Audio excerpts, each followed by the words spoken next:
Status. I've got that lightning inside me, son of a god. I'm like a titan that's rising on just your watch. I'm stepping in the fade.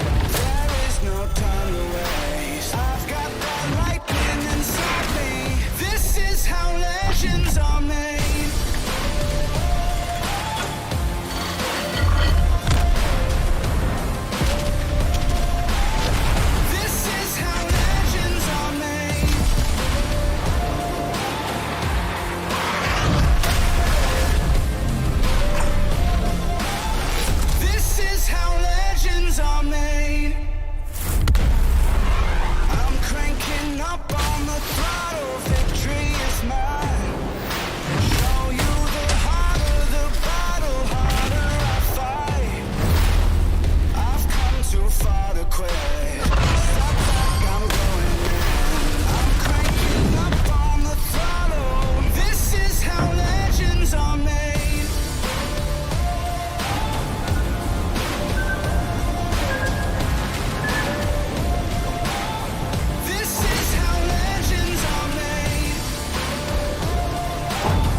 And OBS crashed. Hello and welcome to the next installment of the Armchair Admirals. This time again with me and with Prince Blip from the Legends team. Hello, everyone. Pleased to meet you. And we will be talking about mostly about super battleships, because we have right now the super battleship event in game, and that's, I mean, kind of fun and kind of full of crazy designs. Well, full of two crazy designs, but there are obviously more to come. So we shall be talking about them. And to help us with that, we have two guests today. We have, in no particular order, Drachinifel and Dr. Alexander Clark. So it's time for quick introductions for the people who are watching us for the first time, probably. So let's start with Dr. Clark. Hello. How are you doing, everyone? Right then, my name is Dr. Alex Clark, and I am a naval historian for my sins, which is always a fun thing to be. And I have a YouTube channel, of course, and I've got a book coming out and all sorts of things I'm working on. And basically, my whole reason for being here is I like to get more people involved in naval history and more people interested in naval history, because that's the whole point. If you do history, it's kind of like this fun, joyous thing you want to spread around, because people who do history are less likely to repeat the mistakes of the past, or if they do them in new, interesting ways, not in the same old boring ways. So this is why I want more people to study history, so they stop repeating the same mistakes in the same old boring ways. On the other hand, if you study history, then you get to watch in horror as other people repeat the mistakes, right? That's the trouble, because not enough historians end up running countries, or rather, not you can enough make a lot of money off the bookies as a result. Yes, you can, actually, disturbingly enough, and we won't get into the run of currently US elections I have managed to call correctly and the money I have won on it. It's the only thing I bet on regularly. There are many people who would like me not to have been right, but usually I make the money. It's... yeah. And guest number 2, Drachinifel. Hello. Hello. I am the Hugh Dennis of Armchair Admirals now. For those of you in the UK who get that reference. But yes, I am Drachinifel of the YouTube channel Drachinifel, as it says under my name on the screen at the moment. And yes, I am currently a naval historian on YouTube, and occasionally, wandering around England mostly as a 14th century medieval archer. So ran into I noticed some mentions. I noticed some mentions on Twitter. There was something happening this weekend, right? Yeah, there's the Chalk Valley Living History Festival. It went on most of the week, and over the weekend. But I was there late Friday, Saturday, and Sunday as a 14th century archer, educating people on the wonders of longbows, crossbows, how to make bows, and the eternal argument about whether or not a longbow arrow could go through a knight's suit of armor, which was quite interesting. I guess So then can getting- it? the inevitable question is, can it? Yes. The answer is it depends.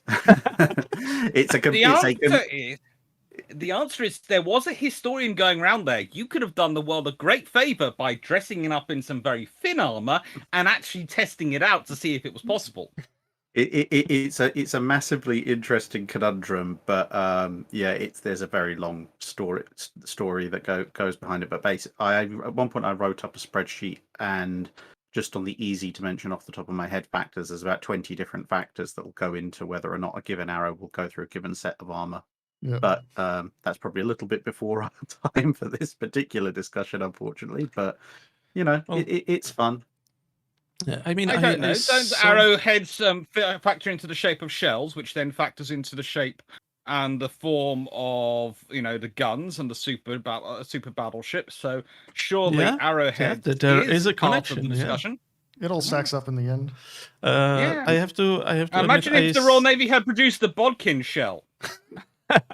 I have seen some pictures from that event, and some of them looked kind of like those games of Civilization where you forget to upgrade the one unit of spearmen, and you have then running them around against tanks we did and have stuff. some because- Romans. We did have some Romans building a road next to us, and A Roman? and some Tudors to our right, and a NAFI tent straight in front of us, and a lot of very, very nice sounding artillery at the other end of the field that was cooking off every now and then, both from the World War One and World War Two lot, and pretty much everyone else in between. Sounds like fun. Good fun. So let's head towards today's main topic, because main topic are super battleship. A secondary topic, since it's June, would be the carrier battles in the Pacific, mostly Battle of Midway. But let's do the super battleships first, because I mean the carrier battles in the Pacific were kind of a symptom of why the idea never really took off, right? Like, so let's leave them for laters. As you might know, yeah. Well, let's be honest. The reason it didn't take off was because of the Washington Treaty. We could have had the super battleships, but they'd have come at the end of World War One, and then they'd have a real age of super battleships. And then, by the time you'd have got on World War Two, they'd have been either building ships with so much firepower in terms of their guns, there was no point armoring them. So they would have all been super battle cruisers. And please note the gap there between the battle and the cruiser. That's how it's originally supposed to be. It's not one word. That was put in by the newspapers. It's supposed to be two words because the emphasis is supposed to be on the cruiser if you're British, battle if you're German, depending on how you're designing them. And what if Because you it's are American? If you're American, you don't build them until you call them the aircraft carriers. Well, Or I you- mean, or you go I with a have to completely say that different name. in like preparation for today's streams, I found a treasure trove of crazy American designs, which would be like light battle cruisers and torpedo battleships and scout cruisers with 14-inch guns and stuff like that. Yeah. So And Oh. even when they tried to end up building the Lexingtons, which they are battle cruisers in their original form by any definition, but they're still calling them gigantic scout cruisers, which is probably appropriate given how much armor they actually had. But never mind. To be fair, though, and I would like to say this, having been allowed to use the Lexington on World of Warships, it is gorgeous, and I had great fun with it, basically running around the edge of the map, blasting everyone away in the inside. As long as I avoided getting into a direct fight with anyone, I was fine. so basically, you were As long as- doing yeah. the battle cruiser thing. The Yes. thing that the battle cruisers were supposed to be doing. Yeah, I wasn't at any point. I wasn't allowing anyone to get close enough to me to actually get a decent shot off at me. I was going for you at range while you were fighting each other. I was blasting you out of the way. There's some. I do find it amusing that the phrase "as long as I didn't get into a direct fight to get in it against anybody," in a ship with 16-inch guns kind of sums up the Lexingtons in the original design in a nutshell. Yeah. But basically, if I got caught close by a battleship, I was gone. There was no chance. It was a few rounds of armor piercing and bye-bye Lexington. However, if I was at range, I could take out all the cruisers and destroyers, and then that left the cruiser and destroyers to go use their torpedoes to get in close and take out the battleships. Mhm. But that's team play. We know that never happens.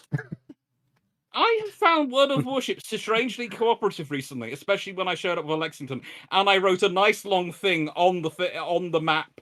I went into the map screen, write a nice long thing explaining what I was going to do and how it would work, and it worked 1 out of 3 times. Yeah, that's the one time when the team actually reads what you write. Well, this is the thing. I don't have a clan. I'm not part of a clan on World of Warships, so I don't usually have a team. So it's all independent players, and occasionally you get some very, very cooperative ones. Occasionally you get players who literally do just think they're going to ram their destroyer into the nearest battleship and win, and you literally just go, "That's just thrown away a perfectly good destroyer." Great. Yeah. Next So- one, please. For the super battleships, they had like the crazy super battleship projects had like 2, let's say, golden ages. Or rather maybe different golden age for different country, I guess. Yeah. Yeah. Because basically in the lead up to World War One, this seems to have been like the niche, especially for the Americans, but also for the British. I'm not sure whether Germans had so many like crazy super big projects. And then in between war, it was Japan pushing the envelope, kind of. And then as kind of latecomers during the World War II, there were some German musings in the direction of going bigger, better, stronger, impractical. Yeah, So- there are some really crazy World War II and post World War II designs that we'll come on to. Mhm. Yeah, they have some real fun. They really do. So where did the idea basically come from? I mean, it's clear that you want to have bigger guns and bigger ships than your enemy, but where did the idea of going to like crazy extremes come from? There's It's always basic- been there. Sorry, no, you carry on. Go on. I was going to say, well, there's basically two main drives that you see, and then probably a third tertiary drive that's not quite as important. But the slightly less important one is people who are trying radical solutions because of the introduction of new technologies. And you see some of that in the 1910s and definitely immediately post World War II. But the 2 biggest drivers of these supersized capital ships is, one, either an incentive similar to what the Japanese were trying to do with the Yamato class, which is to basically leapfrog the technological generations so that you can open up a lead. And in some ways, that's sort of not necessarily directly inspired by, but very similar to the effect that Dreadnought had when it was launched. Because if you look at the immediately preceding designs, what some people call semi-dreadnoughts, when the secondary batteries of pre-dreadnoughts were getting very large, of 9.2-inch, 10-inch kinds of calibers, you can see that if everything had been left to develop in a kind of semi-natural pattern, you probably would have gotten, obviously those ships built. Then you would have had something maybe like the Japanese semi-dreadnought that actually had an all 12-inch gun armament, but they were different lengths of barrel. And then you would eventually arrive at something like Dreadnought, but Dreadnought skipped that last developmental stage and went full on Dreadnought. And occasionally people would try and repeat that success. The Japanese, obviously, if it hadn't been for carriers, would have been able to do that with the Yamato class. So that's one driver, and the other driver is just when arms races tend to spiral, because then things start to escalate very, very quickly, and you end up with ships that within the space of a few years have completely and thoroughly obsoleted the ships that came before them. Yeah. Even if it's very, very short time before. I mean, even in terms of ships that were actually built that we don't therefore think of as these kind of never built super capital ships, something like the Queen Elizabeth is a good example of that, because although it's a it's a jump, but it's an iterative jump from the Iron Dukes. But when you look back, you realise that less than 5 years previously, everyone was building 12-inch gun battleships, and a lot of people still had wing turrets on those 12-inch gun battleships, and quite a lot of people were still using vertical triple expansion engines with coal firing. So in the space of 5 years, you've gone from that to oil-fired, turbine-driven 24, 25 knots and 15-inch guns.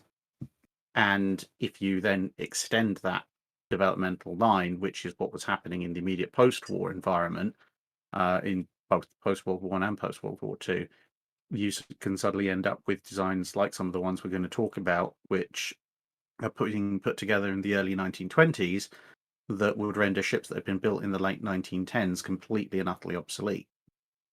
And this is actually, if you don't mind popping in there, Mm. something actually me and Drac talk about quite a bit, and this is a conversation which he and I have quite a lot, and it features in one of the videos I did on the Dreadnoughts, is that the original HMS Agincourt, the Queen Elizabeth class, that stopped in World War One. It's a really strange story it being stopped, because you're building a ship which you've already built 5 of apparently, and yet you're stopping it because it's too complicated. Which suggests it isn't actually another Queen Elizabeth class, it is a evolution of the Queen Elizabeth class. It's got something different in it. And considering they go on and complete lots of the R-class battleships and all sorts of things, and they even complete some as battle cruisers, the question is, what was this vessel? What could have made it complicated enough to justify not completing it? And I tend to go and look around and go, well, a lot of small tube boilers appear, which are very soon afterwards, which are used in various other projects, which suggests they'd already been ordered before they were put in those projects, which means the only big project which they could have been ordered for is probably Agincourt. That would have Okay. ordered enough. So that means it was probably aiming for 28 knots, which we know Jellicoe had been aiming for. And yes, Jellicoe has been moved from 3rd Sea Lord to 2nd Sea Lord before he goes out to head the Grand Fleet, but he still had a lot of input in terms of battleship design and procurement, and Agincourt is being built in Portsmouth Naval Dockyard. And secondly, the other thing which appears is the 18-inch guns used for Furious and various other things. And we know we have 3 barrels.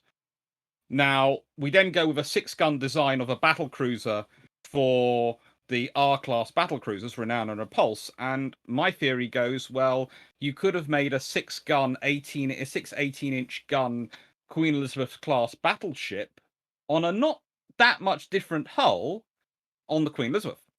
Now, for Agincourt. Now, if you go to Drac, I won't get into stating his opinion, but he sometimes leans towards more the idea that it was actually going for the treble 15-inch turrets, which is something else they were working on, because the treble turrets do not come from nowhere when they're put into the ships post World War One. When they suddenly appear for the G3s and the M3s and the Nelsons, the treble turrets have been around for a while, and that's another option.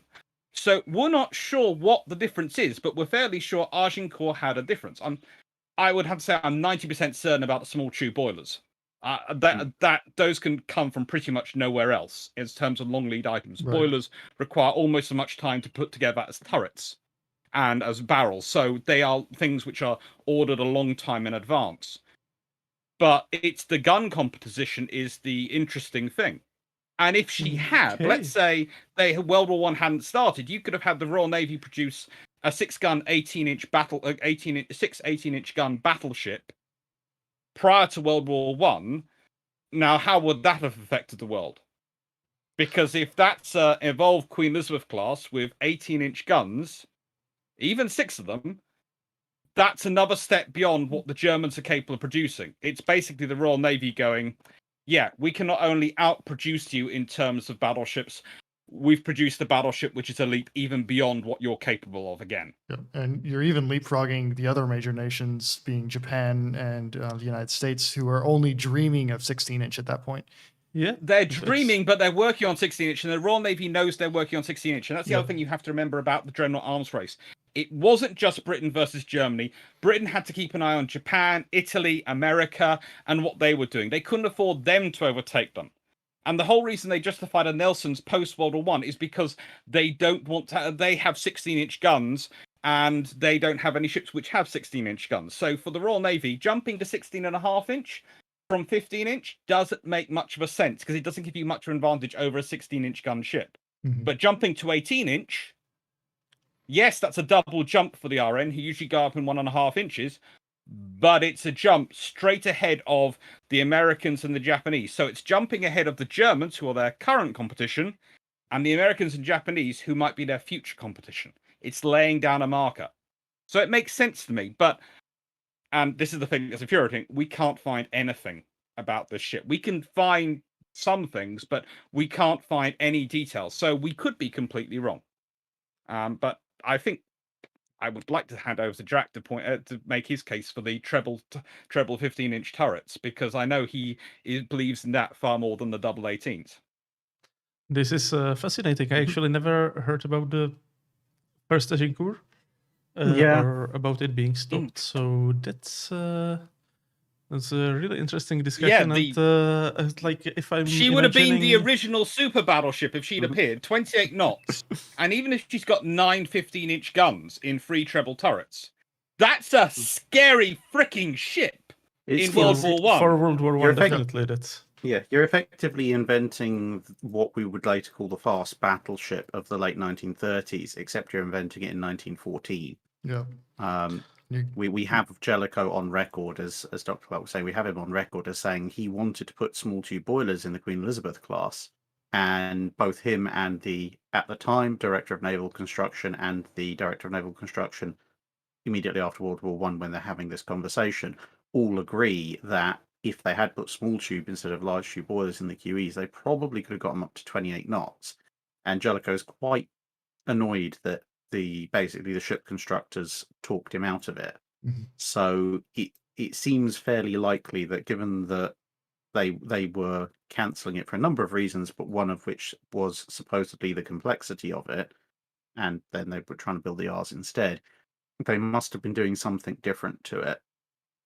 And the small tube boilers, which would be seen in a proper full-on capital ship for the first time in Hood, in sort of the actual timeline, they would have had an interesting effect. I mean, the thing is, one ship isn't going to turn the tide of battle for an entire war, but one ship, whether it's got triple 15s or twin 18s, with battleship grade armor and with whichever armament it's got having the heaviest broadside in the world at the time, at 28 knots, there is only really one place for it, which is the battle cruiser fleet. It's a bit of a bad, an odd looking thing to have in the Or as Grand Fleet. Jellicoe's flagship. You could, but If it was his baby, come on, Jellicoe would fight tooth and nail to keep it away from BT. that's possible. But to be honest, I think the Royal Navy probably would have. I mean, BT managed to purloin the 5th Battle Squadron eventually, so I think that was by having such terrible marksmanship on his such terrible gunnery on his ships that they needed to actually come forth to be trained. And Yeah, here we go always find a way. with BT machine. Yeah, but I mean, it would make sense to have it with the battle cruiser fleet just because of the speed, if nothing else. Yeah. And at that point, you've got a very scary ship. Yeah. I'll just quickly jump in with a question for the less technical of us and of the viewers. Small tube boilers. You used the term several times. What is it? What is the difference contrary to a large tube boilers? Yeah. And what are the advantages, and why is it such an interesting thing?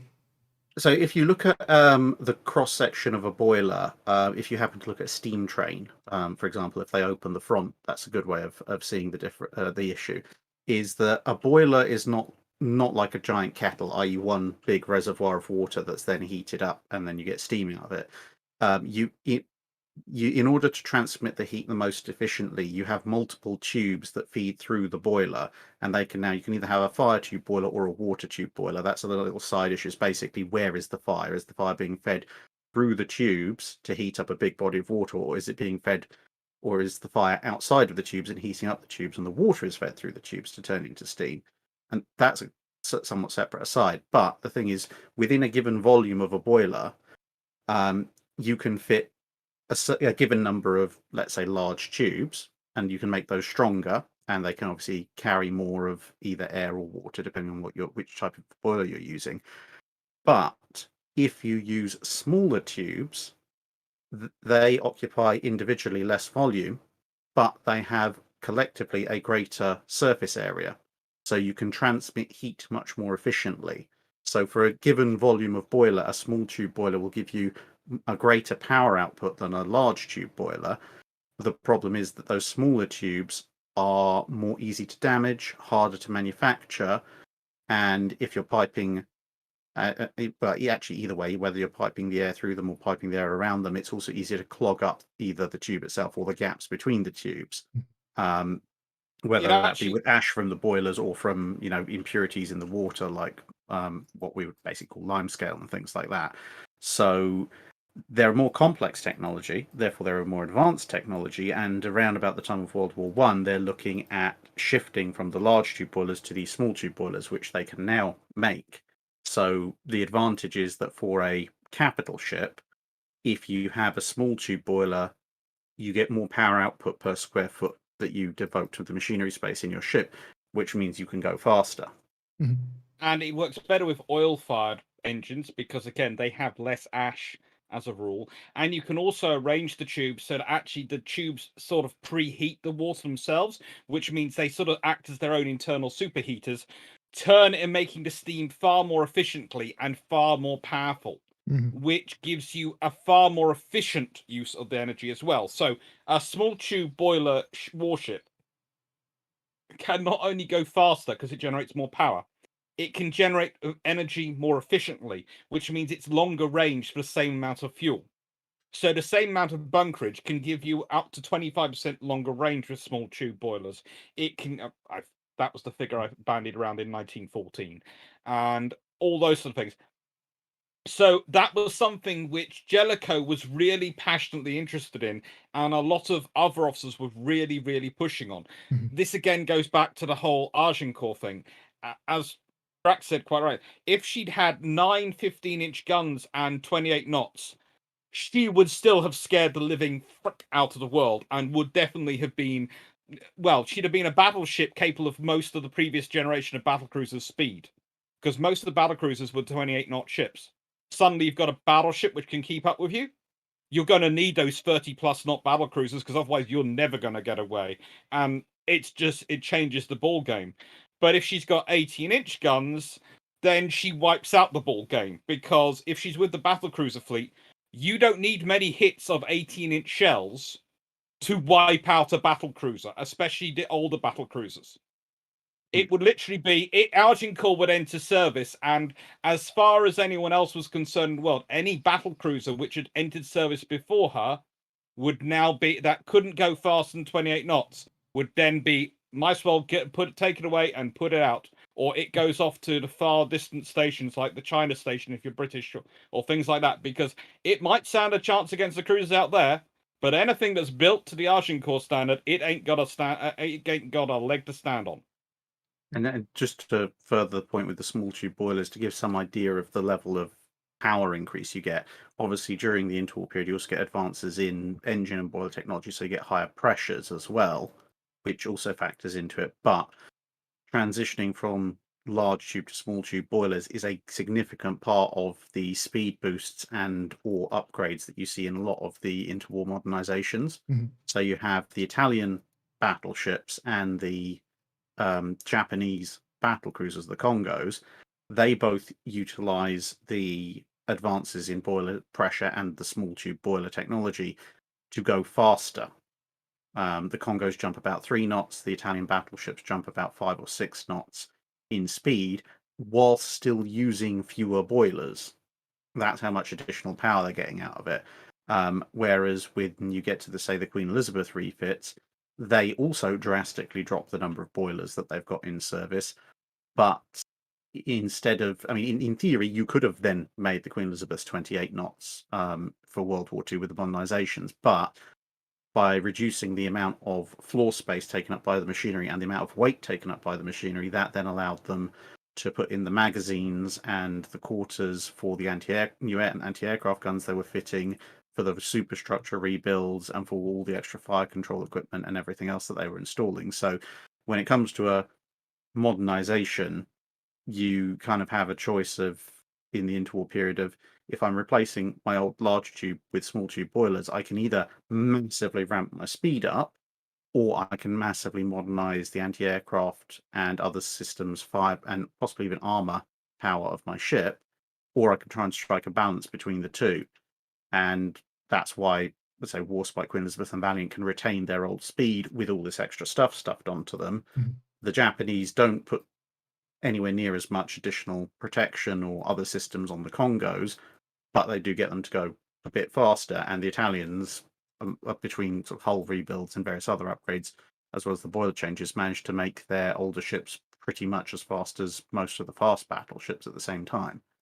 And this is where you see that sort of almost quantum leap in horsepower figures in battleships, because like up until the early 1920s, you see 20 to 30,000 horsepower, and then when you see designs later on, you start seeing 80,000 and above, into the monstrous 212,000 of the Iowa class later on.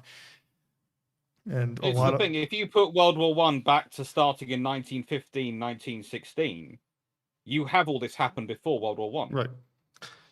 But you would have to find a way how to keep Austria in slow mode.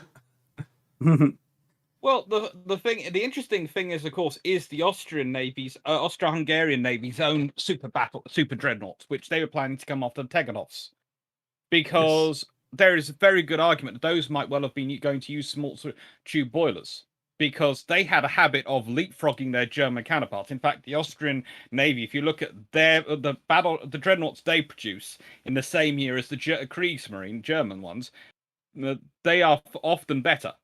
They are often the far better ships. The Kaiserliche Marine is a pro one. Anyway, so they could well have put it forward, which then, of course, would have been the other dreadnought race going on down in the Mediterranean between the Austro-Hungarians and the Italians, with the French keep coming up the rear going, "We're going to build dreadnought too! We're going to build one!" And then you look at them and go, okay, France, you either produce beautiful, amazing ships, or it's a case of, what were your designers on? At what point did you replace your naval architects, those excellent people? Did they go out to lunch and you just get, I don't know, random people off the street or in to do an impressionist version of a battleship? What happened to you? And unfortunately, they were in the impressionist version of the battleship phase. So theirs were interesting, but it's one of those great things, one of the questions which came through quite a lot when we were talking, when looking at the super battleship, was, would they have happened if there hadn't been the treaties? Well, the super battleships would have come about if World War One hadn't happened, let alone if the treaties hadn't happened, because that's what happens. One nation builds a battleship, and other nations go, "Ooh, we like that idea. We could do it this way, and we'll do it this way, and add this in," and then it turns into next year's battleship and next year's battleship. That's what happens. This is for the competition of battleships, because it is big. Eventually, they are held back by infrastructure, but eventually you have to start. You either give up or you build better infrastructure. Mm-hmm. Which, I mean, neatly brings us to the first of the most egregious examples of the super battleship thoughts. I think the Tillmans are well known. Yes. Oh, Tillman, I mean, the way how these concepts came about is kind of funny, right? Because when senator with a huge influence on the naval funding starts to get annoyed with Navy always going over budget and over the agreed upon dimensions of the battleships, and just asks for, also, tell me what's the most we can get. Yeah. So the Tillman battleships, to understand kind of where it comes from, Senator Tillman was a horrible person. I think his nickname Pitchfork is kind of fitting. Yeah, he's not a comfortable person to read anything about. But the other nickname for these ships are the maximum battleships. The idea is that he wanted to know what was the biggest possible thing that the Navy could ever ask him money for, and that can fit into the Panama Canal. Not necessarily, I don't think. But I think the theoretically that was the limitation. Yeah, Theoretically, it was the Panama Canal that was the limitation. Yeah. theoretically. Yeah. It's like for Britain, the theoretical limitation was the Suez Canal and I think the dry docks at the docks at Gibraltar, Malta, and Singapore. Yeah. Well, I think were the three that the British were using as. But you've got to bear in mind at this point that when Tillman's around, this is also a period when you've got one of several abortive proposals to widen the Panama Canal. Yeah. True. Eventually does happen, but not at this point. Yeah, takes about 100 years. And so the Panama Canal is not built through easy places to widen. No. No. And the Tillman battleships come around as this sort of like maximum possible, using the technology of their time. What was the outcome? And some of them are truly insane. With sextuple turrets in a somewhat French arrangement of like 3 twins in one turret housing, and other. I'll just truly quickly absurd scoot designs. forward to them. Oh, we have some pictures. Yes, we have some pictures of the Tillmans. That's the torpedo Oh, battleship. cool. No, that's the torpedo. Those were another fun American designs, torpedo battleships. Yeah. One turret with 4 guns and a whole lot of torpedoes. But, there was also a proposal of torpedo battleship without any heavy guns at all, just with a massive battery of torpedo tubes. There seems to be at least some designer or a small group of designers that submitted a torpedo battleship design basically every single time a new battleship design was needed.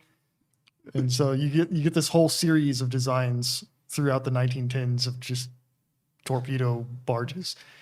And here's the sextuple turret Tillman design. Kind of looks like a block of apartment flats. Like, with guns. It's basically what happens when you're sort of like, this is the biggest hull we could possibly theoretically ever build, and then someone realizes that because obviously it's got to be armed with the technology of the time, they realize we don't actually have any bigger guns at this point, therefore we've got so much hull space, we're just going to have to install a lot of them. No one actually stopped to think if a sextuple turret would even work, but they're just like, well, we might be able to make it work and it would fit. So in theory, that might be the worst we might ask for. Yeah. Can someone remind me, was that 14-inch or 12-inch guns? Those are 16-inch 50s. Those are the 16-inch 50 Mark II. Yeah, 16, 60. It's 24 16-inch guns. Oh, yes. It's the ones they would try to fit later to the Lexingtons and 1920 South Dakotas. Yeah. So luckily not in the sextuple turrets. Yeah, because the 16-inch gun development in the U.S. Navy starts with the 16-inch 45 Mark I, and around 1914-15 they start testing it in 15, and they almost immediately set their sights on the 50. So they were going to have the Colorados and then immediately jump to the 50. Yeah. It makes sense. The 1650 is a very good design. Although I did love one of the designer's remarks about it was that it would be so much better if it was 51, because apparently that would create a round number of feet for its length, whereas it was a half or something as it was. And I was sitting there going, when I was reading it, going, do you have any idea how much extra weight that 1 foot would add on to the ship? Seriously, it would be you a nice round number. Yes, but for every single gun, yes, it gives you slightly more power, but for every single gun, the weight it adds on the end of the barrel to the turret at every single level, that's going to be a lot of weight just to make it a nice round number and make your, probably, let's be honest, some form of perfectionism happy. And while we're on the subject, I just want to mention, as Prince was saying, the Americans had a 16-inch gun in testing and then theoretically available for service quite early in the 1910s. Mm-hmm.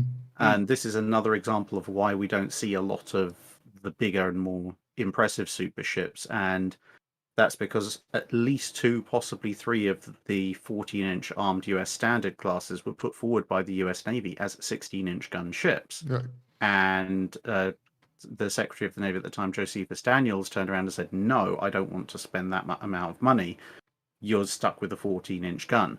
and that's one of the reasons why all the US standards, except for the Colorados, have 14-inch guns in various arrangements, usually triples.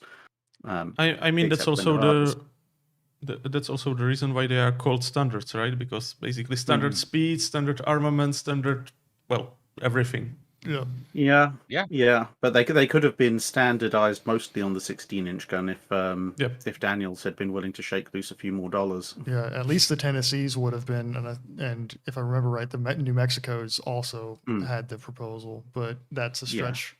I mean, I have to say, this is another reason why, again, which lends, I think, evidence to the argument that the British were looking at an 18-inch gun for the Argentine, because with the Americans, they knew the Americans were looking at a 16-inch gun, and whilst they didn't, let's put it this way, the British didn't consider war with America necessarily likely, but they considered it a technology race because they were both competing to basically lead the world in a sort of maritime space. War might happen with America. It had happened before, but they didn't think it likely. But they felt it would be less likely as long as the Americans and them were technologically, the Americans never felt that they were completely superior to the British. And that is a reason why, again, it could be the treble 15s, because the Americans kept building these treble 14s. So that was something which was fairly heavy guns and a lot of firepower. But again, it's another reason why I think possibly Agincourt was going to be that 18-inch gun ship. on the other hand, both sides probably also knew or suspected that the other side is working or is thinking at least about 18-inch guns as well, because that was basically the second part of the Tillmans, right? Well, basically one variant was with a whole lot of 16-inch. The other variant with somewhat fewer, but 18-inch guns. Still insane. Yeah. It was still a lot of 18-inch guns. Yeah. But Plus, I guess also I suspect kind of that there was this thinking that basically if you can slot somewhere a triple 14-inch, you can slot in a pair of 16-inch guns, and the same way if you can make a triple 16-inch turret, you can put in as an upgrade double 18-inch, right? Because that's... Yeah, in terms of barbette width, I mean, obviously you still have to strip out all the shell rooms and everything if you're rebuilding the ship. Obviously, if you're designing it from scratch, you don't have to worry about that concern. But roughly, the rule of thumb seems to be you can increase caliber by a couple of inches if you drop a gun. Yeah. I mean, it worked even with the North Carolinas between the war, going from quad 14-inch to triple 16-inch. So I think that might the have early been... Lion class designs were slightly reworked King George V's, where they'd done the same thing. Yeah. And I did the math. Me and Dr. Clark were talking about the 18-inch twin turrets at one point, and we did the math and compared, and it's suspiciously close to each other. The American twin 16-inch turrets and the triple 14-inch 50 turrets are very suspiciously close in terms of barbette width as well as weight and all these considerations. I mean, it's one of those interesting things. There are a lot. Navies are not going to let themselves be outclassed easily. They're going to put into it, and it is the next generation. It's the 18-inch is the coming. Look, prior to World War I, the guns are getting bigger. And honestly, I can't see guns once you get to 18-inch. I can't see things getting much bigger, because at that point you're starting to reach the difficulty of handling. So either you're going to increase guns, or you're going to increase your accuracy and your aiming ability and the range of guns, and they start getting with shell work. But when you cap it below 18-inch, 16-inch, 18-inch, that's about sort of level at which it's viable. Doesn't stop Fisher though. No, it never stops Fisher. Nothing stops Fisher when it comes to beautiful battle cruisers. So speaking of Fisher, because I mean, the Tillmans were more like a pod exercise, so the same as that crazy Japanese napkin, the Canada battleship thing. Which, to my understanding, was basically an attempt to replace an entire fleet with one ship with an enormous amount of 16-inch guns. Like, I've think seen that. I've never been entirely sure as to whether that thing was ever not even conceived on the level of the Tillmans, but yeah, yeah, I Yeah, think it was one of these projects, kind of like the Tillmans, or like we will get there later, the H42 to H44. That basically it was more like, okay, if if you want us to do this thing, then it would have to look like this, and we cannot build it, so go away. yeah. But on the other hand, some let's say more crazy visionary types took these crazy projects seriously and wouldn't take no for an answer. Yeah, I guess one thing to note with the Tillman designs is that the Navy didn't really want anything to do with them. So like that, the design work was done, and a lot of lessons were learned or later applied to a ship we'll probably talk about later in the South Dakota 1920 class. But the actual maximum battleships, the Navy didn't want to have to deal with them. Crew them, supply them, and maintain them would be too much for them at their current expectations of budgetary expectations of the time.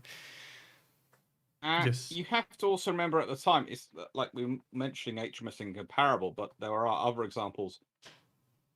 Honestly, when Jackie Fisher is putting forward Incomparable, which was supposed to have these 6 20-inch guns in 3 double turrets and all the other stuff, she was supposed to have a lifespan of roughly a decade. He thought she would be a 10 to 15 years was how long he thought it would take before she would be surpassed and would no longer be wanted in service. Yes. So that's what it, when you're designing battleships, to us it seems absurd with the time the ships last these days, and also if you compare to the Age of Sail where they lasted for so long. But in this period, it's a period of great technological change, and he was expecting HMS Dreadnought to be surpassed within 5-6 years. He was expecting Incomparable, if he'd managed to get her built when he first proposed her, for her to be surpassed within 10 to 15 years. And to be fair, with the HMS Dreadnought, he was kind of right? Because basically, in 5 years, you had fast super dreadnoughts, and the Dreadnought was like, yeah. Well, within a decade of Dreadnought's construction, she's not even with the Grand Fleet. Yep. No. She's not even in one of the secondary squadrons. She's completely out of the fleet. Yeah. She's down in the Channel Fleet, backing up the pre-dreads, securing the Channel minefield. Yeah. She's basically down there as a sacrificial lamb if the Germans try and get through it. And here, actually, on this graphic, you can see the comparison of the art between the Dreadnought and the Incomparable. So she would have been a and bear in mind, obviously, Dreadnought has the advantage in this drawing of being drawn well into the foreground, and she's still dwarfed. Yeah. Alongside, she would have been even smaller. I mean, the illustration helpfully has the meters long, you know. Yeah, the illustration helpfully has the line there showing where the bow of the Dreadnought would be if they were stern to stern. So it helps to put things in perspective. Yeah. But yeah, this is basically that's a very important point that you raised. That, and I guess in the terms of the naval race, the lifetime of any of these crazy design was limited. And well, let's be honest. So HMS Incomparable, if you put the modern HMS Queen Elizabeth, the aircraft carrier, up there, she's 280 meters long. That Incomparable would be longer than her. Yep. And that's the point. A modern super carrier, even the US carriers, which are a bit longer, I think Incomparable would have been longer than most of them. Probably memory. I might be wrong, but I think that I don't think any of them are over 300 meters.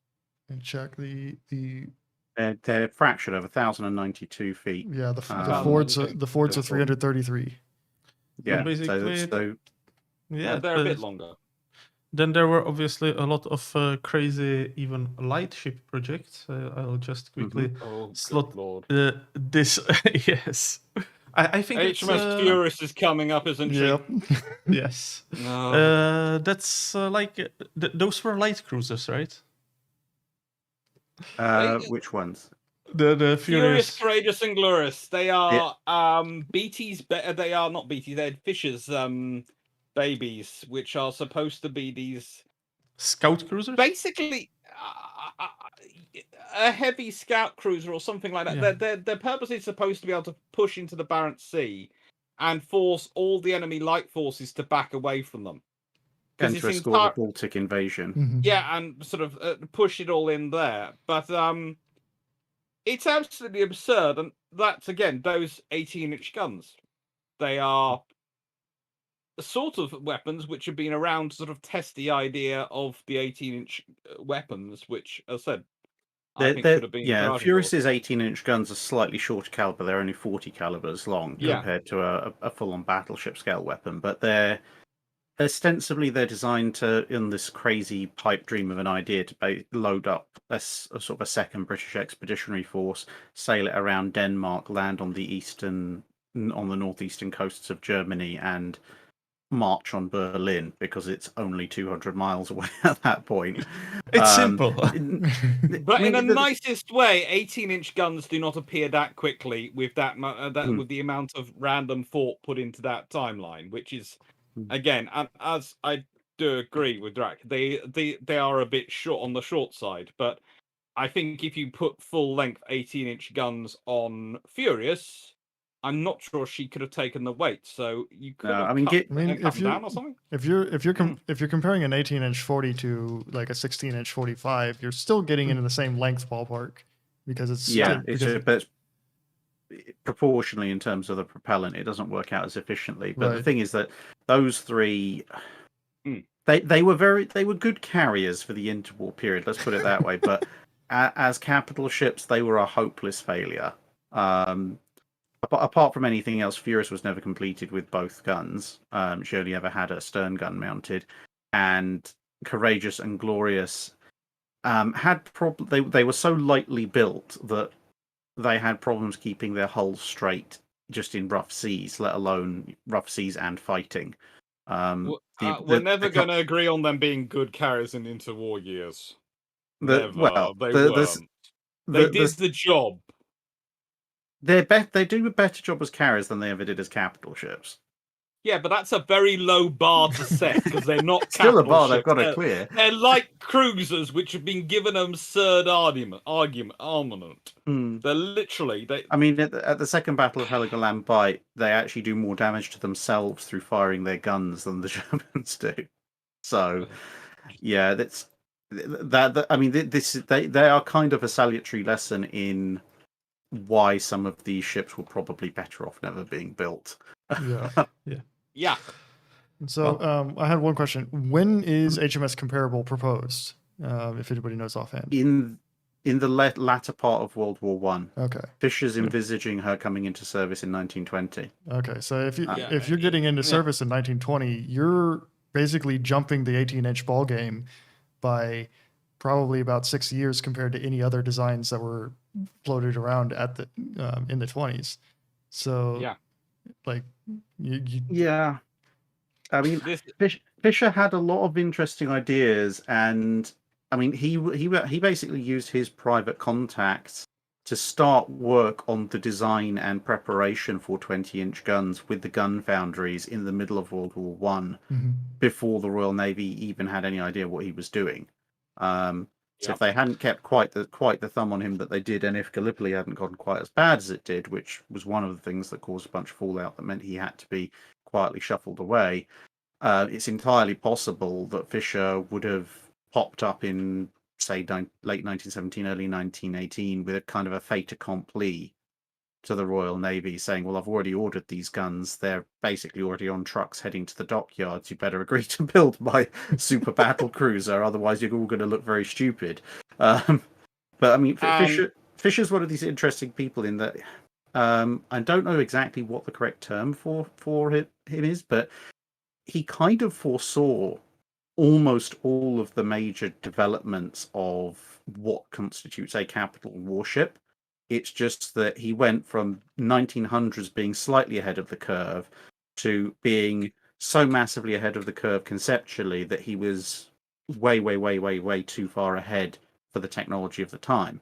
Because he had calculated one of the reasons he thought Incomparable was going to be obsolete by the mid-1920s was he'd already worked out, in his opinion, that aircraft and the aircraft carrier were going to displace battleships as the capital ship of the future. And he'd worked out beyond that submarines would probably displace both of those as the capital ship of the future after the carrier. Mhm. And when you look at history, obviously World War II, the aircraft carrier displaces the battleship, and then in the latter half of the 20th century, when you get ballistic missile submarines, the ultimate True. arbiter of the seaborne power is the submarine. So Fisher was right, but But he was trying to enforce kind of his vision of his somehow prophetic vision of the 1960s and 1970s onto the 1910s and 1920s, when everybody A, thought he was crazy, and B, didn't have the technology to fulfill his dreams even if they wanted to. Right. wasn't he And this also is behind the other the point. wasn't he also Karen. behind the 12-inch submarines? Yes. Oh, He laid some of the Then initial every- groundwork for them. I mean, he was Yeah. out of naval service by the time they started converting M1. But some of his thoughts, some of his initial thinking did contribute towards that rather, should we say, interesting idea. And this actually goes back again to the thing is, he's not the only admiral who has the habit of doing this. Okay, there is all sorts of issues. If you go to 1939, the example I tend to give is Admiral Henderson, who's third Sea Lord at that time, who I like to talk about a fair bit because he's a very interesting person. Turns around, orders the 2,000 horsepower engines to recommit to be developed, i.e., what would become the Griffin and what become the Napier Sabre, and then tells the Admiralty they've been signed up to it for the Fleet Air Arm, and the Admiralty goes, "Okay, we'd like to consider this. Sorry, it's already been signed. I'm third Sea Lord, and currently you haven't set up a proper fifth Sea Lord to run the Fleet Air Arm yet. So its procurement comes through me." At which point the Admiralty goes, "Okay." So the Admiralty then turns around to the Air Ministry and goes, "By the way, we're developing new engines." And the Air Ministry goes, "How? You're supposed to work for us for engines." And they go, "Well, he's now ill, and actually he dies, but Henderson's already signed us up for it, and somehow he's got the Treasury to sign off in at the same time, because he told the Treasury that the Air Ministry and the Admiralty had signed off on it." okay, that's a nice. And guess what? He is trained. He serves in the staff of Admiral Jellicoe, who, of course, learnt under Admiral Fisher. And prior to that, Admiral Tryon, who dies in the Camperdown Victoria incident. Mhm. And so there is a tradition of certain admirals who basically know how the system is played and will order it. Again, Agincourt is very much Jellicoe's baby. So in peacetime, he can get what he wants pushed through, which is again why we go back to this one of the things. Me and Drac are so interested in this ship because we know it's Jellicoe's baby. We know he has all these things he says after all, and it's the phraseology he uses. We could have done better. We came close. We almost had. Which suggests not that it was existing on paper, it suggests that he actually had it under construction when it was stopped. Yeah. That's the thing. Like almost like he had a signed deal that Yeah. didn't happen. By the way, we Yeah. have a question from USS Grey Ghost. 12-inch subs, what are they? Well, they were submarines with 12-inch guns. That's 305 millimeters for one each, but yeah, it's the 4 that counts. They Yeah, didn't it is- work. No, this was the great idea after the K-class. So the K-class were an early attempt at a fleet submarine. So it requires a little bit of background to explain. So fleet submarine was basically submarines couldn't keep up with battleships on the surface. The idea of the fleet submarine in the K-class was to have a submarine that could, on the surface, stay up with the battle line, 21 knot top speed, and then you could actually fulfill the desire that the Germans had tried several times during World War I of having submarines cooperating with the battle fleet in order to torpedo enemy ships in the middle of combat, because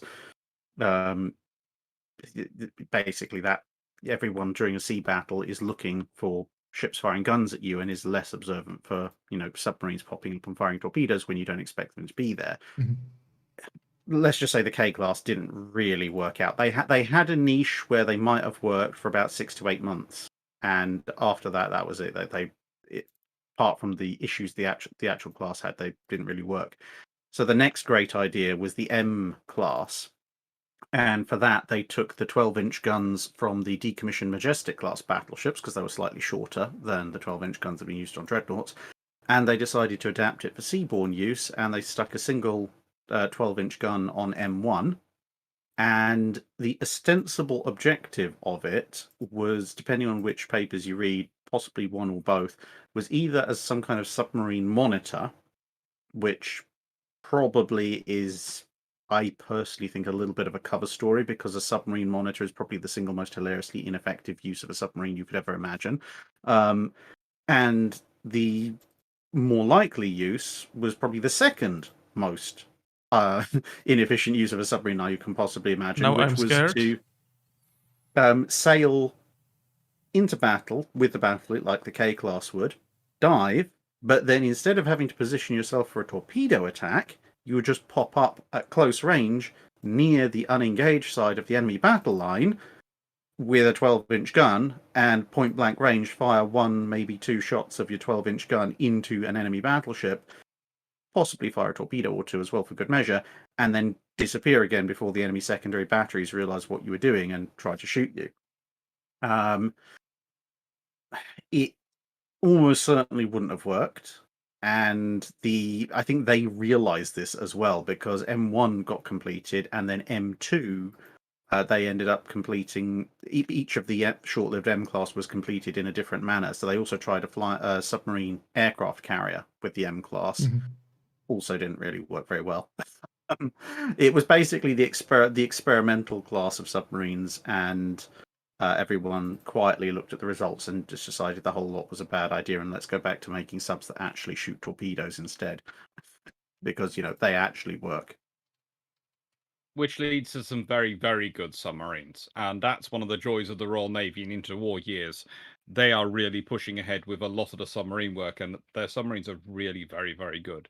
But of course, in World War II, they don't have as many targets as everyone else does, so they don't really get the fame. Hello. But you end up with sort of crazy super ships all over the spectrum. So if we're talking about, let's have a look at the interwar period, for example. So that ranges obviously from the Washington Treaty era all the way through to right up before World War II. You have the crazy super battleships that were supposed to be the follow-ons to the Washington Naval Treaty, and some of the Washington Naval Treaty designs themselves properly qualify. But you also have, towards the end of the interwar period, one of my favorite hilarious designs, which is the K-25 design series the Royal Navy comes up with. And the K-25, Which one is that? They're basically, the Royal Navy's already commissioned the Dido class, which are 5.25-inch armed anti-aircraft cruisers. And then I'm guessing somebody saw the US Atlanta class, which is obviously covered in guns, and they went, I like this idea, but we should do it but better. So they designed a slightly larger anti-aircraft cruiser based on the Didos, which was the K-25 series, and the brief seems to have been, how many 5.25-inch twins can we fit on one hull? Yes. And there's a whole slew of designs. But the single funniest one is, Atlanta looks a little bit funny with its triple stack super firing turrets. The K-25 went one better and went with quadruple stack super firing turrets. And then when they realized that would probably make it hilariously unstable, they went with a diamond layout where you had A turret, and then B and C turrets were next to each other on the first super firing tier, and then D turret would have been on the third super firing tier. So the same stack as the Atlantas, but with 2 turrets on the mid tier instead of 1. And there's, I think, about half a dozen variations on the theme that they looked at. So yeah, that was just complete and utter madness. Would have been very interesting once they got them properly, if they built them and got them properly developed towards the end of the war, with that many 5.25-inch guns firing under radar control. But So that would be if they could something like produce that much. the Colbert, basically. That Yeah, we tried kind of to like recreate. a British version. Yeah. Okay, that's It would slightly have been crazy. a case of, do you have aircraft? You did. Oh, how nice. Sure, we sure they were pretty. Especially with radar control at the time. It was. It's basically the British response. And you always have to remember when you're dealing with the British designs, the British might have, for much of the 1920s and 1920s and 30s, and for much of the beginning of World War II, the largest navy in the world. But they always expect to be fighting outnumbered because they're spread round the world.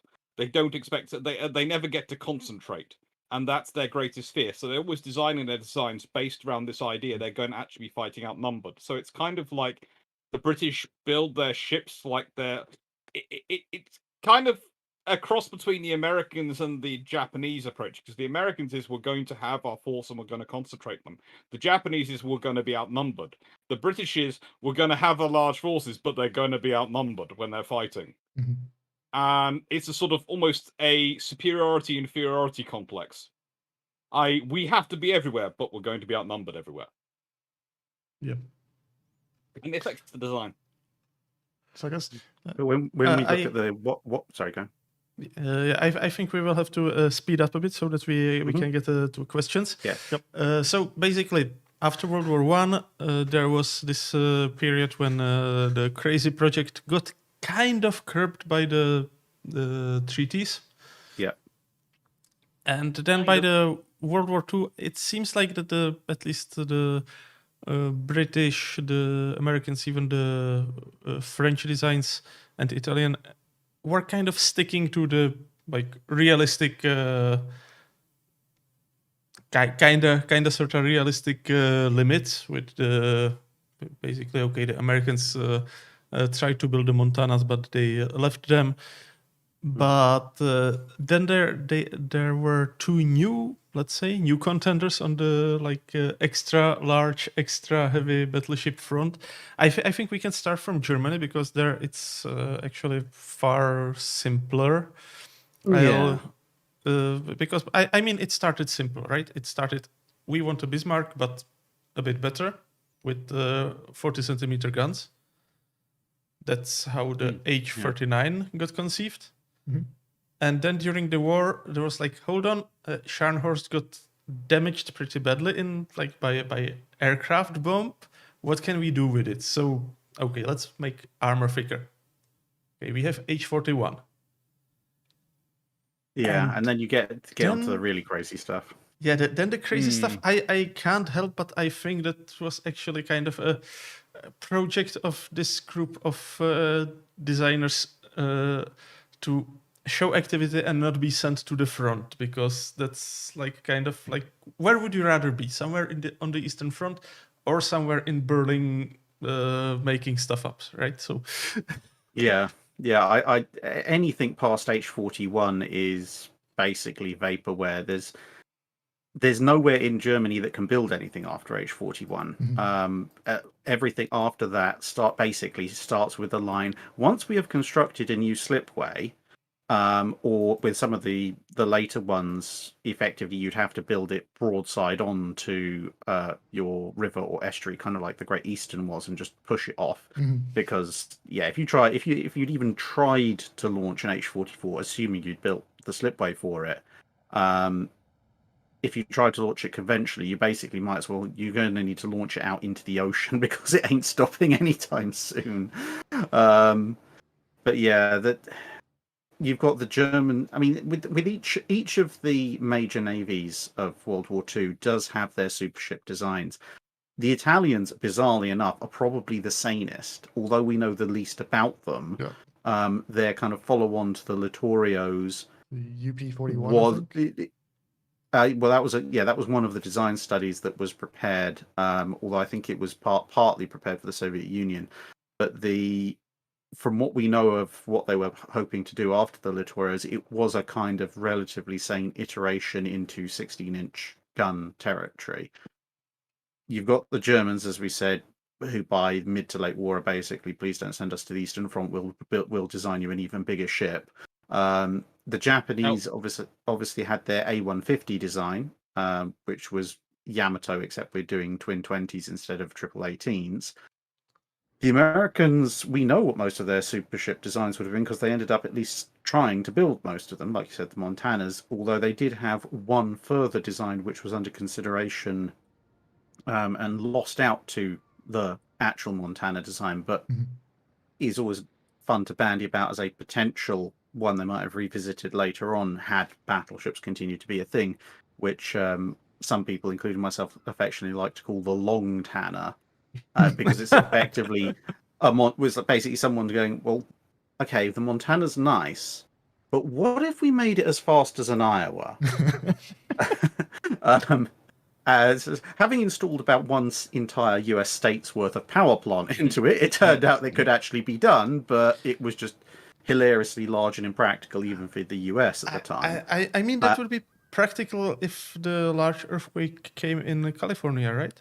I mean, USS Lexington did provide electricity for a city. This could power the entire state. It's like it's forward thinking. you probably could provide a good chunk of power for some of the smaller US states at the time with a Long Tanner's power plant. But you've got the British as well, and the British, weirdly enough, in some ways are actually even more detached from reality than the Germans with the H-44 and H-45. Although I don't even think the H-45 was ever really a thing.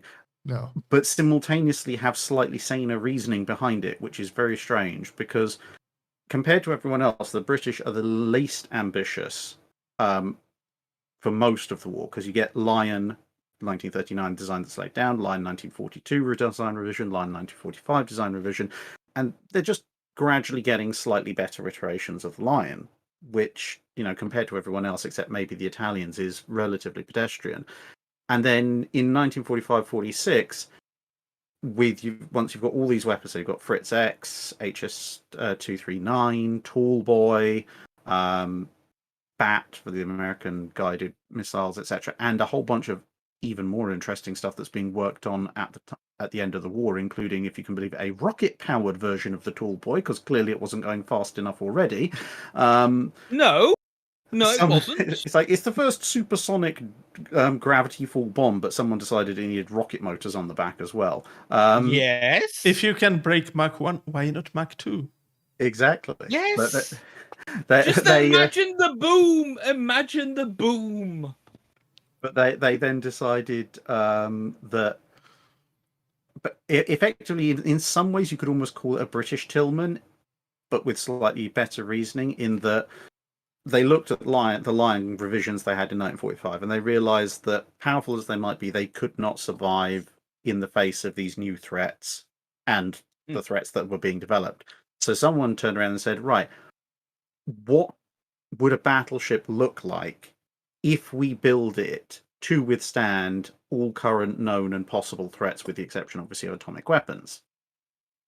And then you get the 1945 battleship, which is just worrying because they're kind of like, well, main armament, we'll just port over whatever we've got on whichever Lion class sketch we've got to hand. So whether that's 1616s, 1616 autoloaders, whatever, they don't really care. They're focusing on the survivability aspect. And they realize that now most of the threats are coming from above. So deck armor has to increase, but it has to increase by a lot. And they effectively, if you look at some of the immediately predecessing designs, they effectively invert the deck armor, belt armor paradigm. So instead of having massively thick belt armor and now increasingly thick deck armor, you move literally belt armor thickness armor and make it the deck. Oh, God. So you've got over a foot of deck armor and thinner side armor, because the side armor is at that point is just there to stop bombs, missiles, that kind of thing. They're not actually that worried about battleship shells anymore. It's all about this massive foot thick plus deck, and then they realize just how much weight that's going to involve, and so the design grows, and you end up with something that would have been about the same size as Incomparable lengthwise, slightly wider on the beam, and effectively have just been a slab of floating armor that happened to have some guns stuck on top of it. There's also another reason behind that, because they also presumed that at the ranges you're going to be fighting, most shells will be coming in ballistically as well. So basically, Yeah. they're just going. If we're going to be fighting at those ranges, that the shells are going to be becoming ballistic, the aircraft are going to be attacking from above, everything's going to be coming from above. What is the point in this? Yep. What is this armor being put here for? So we And- might as well True. have this armor. But The it's slight- absolutely yeah. immense. And the slightly scary thing about it is that when it comes to should we build this or not, the final judgment isn't like the Tillmans where the Navy goes, we don't want anything to do with this. The final judgment is it's a nice, good idea, but in the post-war environment, we don't have the money, which has the slightly worrying implication of if What the if post-war they did situation have Britain money? had, yeah, if it'd been slightly better, and they did have the money, they might seriously have considered putting what's effectively half of Sheffield out to sea. It would have been fun. Just imagine it. If that thing gets launched after World War II, you can guarantee the Soviets go and build their battleships. Because True. you can guarantee Stalin is not going to let the British have a brand new battleship. And the Americans will probably launch the Long Tanners. It would be amazing. It would have been beautiful. It would be the last ride of the battleship. Although knowing the British, they'd probably change their minds halfway through, and then you'd actually end up with what at the time would have been the world's biggest carrier conversion. with the 12 well, Which would have been knowing- also fun. Knowing the British, they might not change the mind halfway through, but after the thing was finished, right? you Yes, that's true. Yeah, Yeah, given what they did to it- poor old Victorious, And- they'd yeah. complete it, having spent millions upon millions of pounds on it, and then have it sailing around for 2 or 3 years, haul it back into the shipyard, rip it all apart, and put it back into service as a carrier. Yeah. Whereupon they probably would have found that the cost of the refit cost more than building 2 or 3 carriers to spec of the same size from scratch. you would have had the most Yeah, armor, that's the the most late It would armored have been carrier of all time. cheaper to. Hmm. Yeah, it would have been cheaper to have complete the Malta class than to actually do the Victorious refit that they actually did. Probably, yeah. Yep. And I'll switch now to the game because I actually asked for some background on our take on the German super battleships on the H-clas. Apparently the last, let's say, full set of blueprints and detailed drawings was the H-39. And then our team managed to find some things from 1941. A few cross sections. Which, cross sections, basically, structural cross sections, which looked significantly bigger than the 39 while keeping basically the same hull form. And with gun turrets that looked also quite bigger, that were possibly from year after that, because the Schiffsneubau Commission,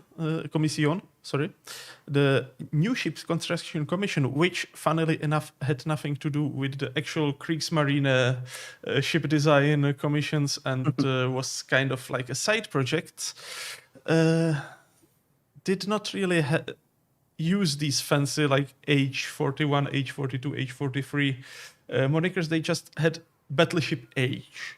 The 41, 42, 43, 44 is basically added mostly kind of like post hoc by the year in which this specific napkin design was presented. Yep. So our team had to basically try to combine all of these together. So they basically, as you can see, the hull form is kind of Bismarck-ish, just enlarged. While designing it, they even got into the propulsion. So they basically used the 4 diesels from H-39, but in their calculation that wouldn't be enough. So they basically thought about it and added a set of boilers and turbines and some other things to actually make this design kind of plausible. Yeah, essentially the what they came up with, they were doing the math is they were like stretching or doing the hull form and the engines that they would have, and found that there was no way that you could get that power onto 3 shafts. And so Hanover actually has 4 shafts rather than 3, like unlike most German warships at the time, because otherwise you would just end up snapping shafts, and that's no fun for anybody. Well, it's fun for the enemy if it happens in action. Yeah. It's one of the interesting things with the Germans. They do stay very loyal to the 3 shaft design as long as they can. And others quickly go, Right then, we need to put a lot more power down, but go for the fourth shaft. It does make Yeah, it I easy mean, to put the power down. Yeah. There's various arguments for and against. Overall, the four shaft design is superior, but they have their reasons for going with three shafts. Hmm. May not necessarily be good or justified reasons, but they do have them. Yeah, the other thing that It actually can allow a is... slightly more streamlined hull form and can allow you Yeah. to Yeah. structure the machinery in a slightly more in a way which can allow you to fit in other things quite a little bit easier. Yeah. Another thing that's actually visible on the model as well, the original designs called for 8 15 centimeter secondaries, basically the twin mounts that were on Bismarck class again. But then during the war, the thinking got shifted towards the dual purpose artillery all the time. The Gneisenau, when she was being rebuilt, she was supposed to be rebuilt with basically both the 10 centimeter and the 15 centimeter guns replaced with the 12.7 centimeter guns. So that's actually what our designers did here, because you can see that these rings around the anti-aircraft gun emplacements are slightly too big for this little turret. That's because they basically modeled how much would you need to take off the superstructure for the 15 centimeter turret, and then slept in the 12.7 twins. So, actually looking at it like this, what do you think? Does it look kind of sort of, well, not plausible to build, but could it have worked this way? Well, as you probably know, one of the things I constantly hammer German ship designers on in the World War II period is the fact they keep on with this hilariously inefficient split secondary battery. So having 127mm dual-purpose secondaries, I've always said, is something they should have worked on in advance, well in advance and much earlier, and they should have employed on a lot of their ships. So the fact that this has them means that somebody in the German Gun Design Bureau has actually done the sensible thing and installed, or at least in World of Warships has done the sensible thing. Those, and No, the thing is, it's based on the German developments. So we Yes. were able to find Yeah. a few different mounts that were like designed for dual purpose, Yeah. that would Oh. have 2-axis stabilization and which I mean is also another like kind of sort of common symptom of the German designs, right? Like you have yeah, and a lot of when you different look at- competing designs for the same thing. yeah. They thing like is, to when- go for the perfect solution rather than the good enough, which is practical. Yeah. the thing is They always when want you to go for the perfect. because the German capital ships have a fairly wide beam, you can see from this the advantage of it. You've got, even on this design, which is obviously it's slightly less efficient than it could be, because as you said, they've sort of replaced some of the 150mm mounts. You've still got 8 twin mounts either side, so you've got 16 heavy anti-aircraft guns on your broadside, which is, that's 60% greater in terms of barrel numbers than even an Iowa or a Montana, because they have 5 twins down each side.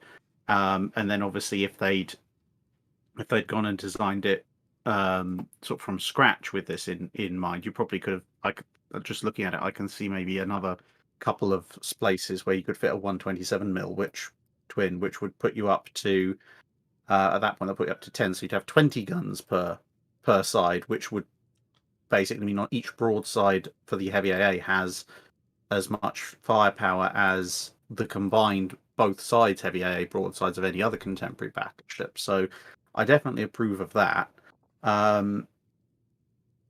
In terms of the gun turrets, yeah, well, they're German gun turrets. They're always going to be hilariously large because of the slightly odd breech loading mechanism that they use, Right. compared to everybody else. So I mean, that's well within what we know of German historical design specs. They just kept going twin turrets, but more. Yeah, more basically, size. we went here with the 48 centimeter guns because I mean there were some musings about them, and the turrets on the blueprints that our team used for the design looked just simply way too much larger than the 40 centimeter/42 centimeter gun turrets. So 48 centimeter looked like a sensible enough option. Well, as long as they have these side-opening breaches, the gun turret's always going to be hilariously large Right. while still being twins. So that's perfectly sane. You've also got the Atlantic bow, which is a feature of German design at that point. Mind you, I really, really, really would not want to be that poor old guy who's got that long barrel single AA gun just forward of Anton turret. Yeah. Yeah. Space That's- Big Shovel comments that secondaries don't feel like German design, honestly. Well, this is German design after They- lessons So learned. So They feel like late war German design, which wasn't implemented. This is Yeah. the thing. When I look at this ship, I see a lot of the stuff which the Germans were thinking about, but it was after war experience. Right. And they never get a chance to implement it because, let's be honest, the army is always going to come first in the battle of resources in Germany, and especially when you're fighting a massive land war against the Soviet Union, that's going to come first. So this is a lot of the ideas which you do. If you read the books, you can see it going on. If you visit the archives, you can see this sort of stuff being looked at. And I will hold my hand up and saying I got to play with these today on the games. I was, thanks to Tookie and the World of Warships people, they very kindly bumped me up a couple levels so I could go and play with them and Satsuma.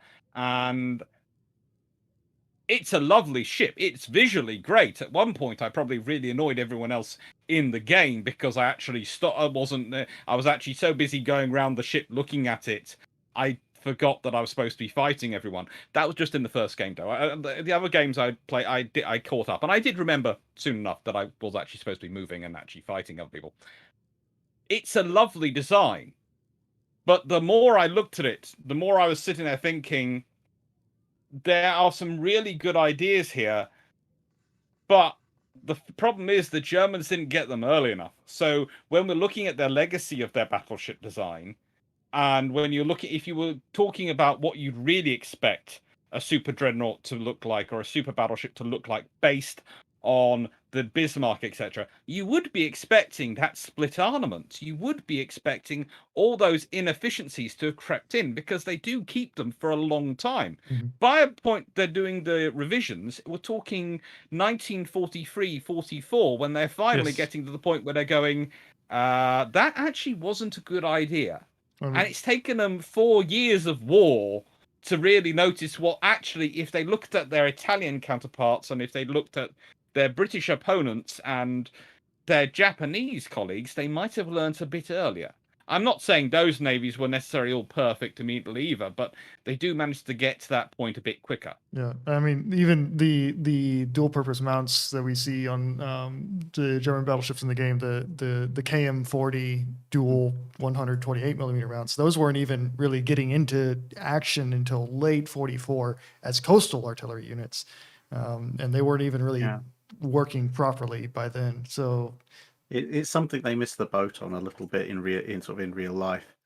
The only thing that I could like to speculate on looking at this is that when you look at something at other late war designs like Vanguard, where they've dropped the aircraft provision in favor of more radars and such like, I do wonder a late war German battleship, not necessarily obviously this one, but any kind of late World War II German battleship design they were realistically going to build, given that the Germans were, on a par with or very, very close to the Allies, or in some cases fractionally ahead of the Allies, depending on exactly which field you're in, when you're talking about radar in the latter part of the Second World War. I do wonder if maybe they would have ditched the aircraft hangar and cross-deck catapult in favor of some sort of more guns, more accommodation, more radar, more systems, etc. Sort of Vanguard style. yeah, I mean, on the other hand, kind of the space, the location in the amidships would make it hard to use the space effectively for much more. I mean, it's still fairly logical place for catapult compared to some other designs that had the catapult basically running between the C and the D turrets. So That was Yeah, kind yeah, of it's just a little bit of speculation on my part. Yeah. Just when Yeah. exactly would everyone have abandoned aircraft and just Yeah. relied entirely on radar? I More for think- the Kriegsmarine, it's just because relationships between the Kriegsmarine and the Luftwaffe were never particularly hot. So Yeah. whether or not the Kriegsmarine would have gone, I have an opportunity to tell Goering where to stick it. Yeah. I mean, there is that I option, could. but there's also the fact that the other nations which are getting rid of them are also the nations which tend to have aircraft carriers. So True. they have True. they have the scouting, they have the capability as part of their task forces anyway. They're increasingly looking at battleships and carriers as integrated task groups, as working together. So that's a reason you can get rid of your aircraft from your carrier, your battleship, even before. Sorry, I almost got rid of carrier. It's kind of like talking about the current Prince of Wales. If you get rid of the aircraft from the battleship, because what are those couple of scout planes or 4 scout planes on your battleship really giving you versus having more firepower and having that space for other things on your battleship when you have it in company with your aircraft carrier? Because then you have pooled air defense and you have pooled ability to scout and pooled fighting power. It's one of the interesting things is that the ships, especially with Force H, tend to be some of the first battleships in the British forces to not first cavalry units to not be operating with their observation aircraft. They are usually shipped and left in Gibraltar or various other duties because they're operating with Ark Royal, which has more than enough aircraft. If you're operating with Ark Royal, it's got plenty of aircraft on it. You don't need yours. You can use that space for other things. You can ship a whole load of 40mm if you want. Yep. Or you can actually slap in few of the. Damn it, how is it correctly pronounced in English? Autogyros? Those like not Yeah. completely Oh yeah, helicopters. yeah. Because Yeah, the I mean, autogyro Kriegsmarine type. was toying with them a lot, right? That's Oh, they love them. Yeah. They did love them. But the whole idea, or the really key idea that some of their designs were looking for them was to use them powered by the actual ship's own power system, so they could be up for as long as they wanted on an umbilical cord. Right. basically kite surfing. Yeah. Before it became cool. Castor Tolage is commenting, even the Germans would have realized by 1941/2 that the 4x2 configuration is hilariously outdated.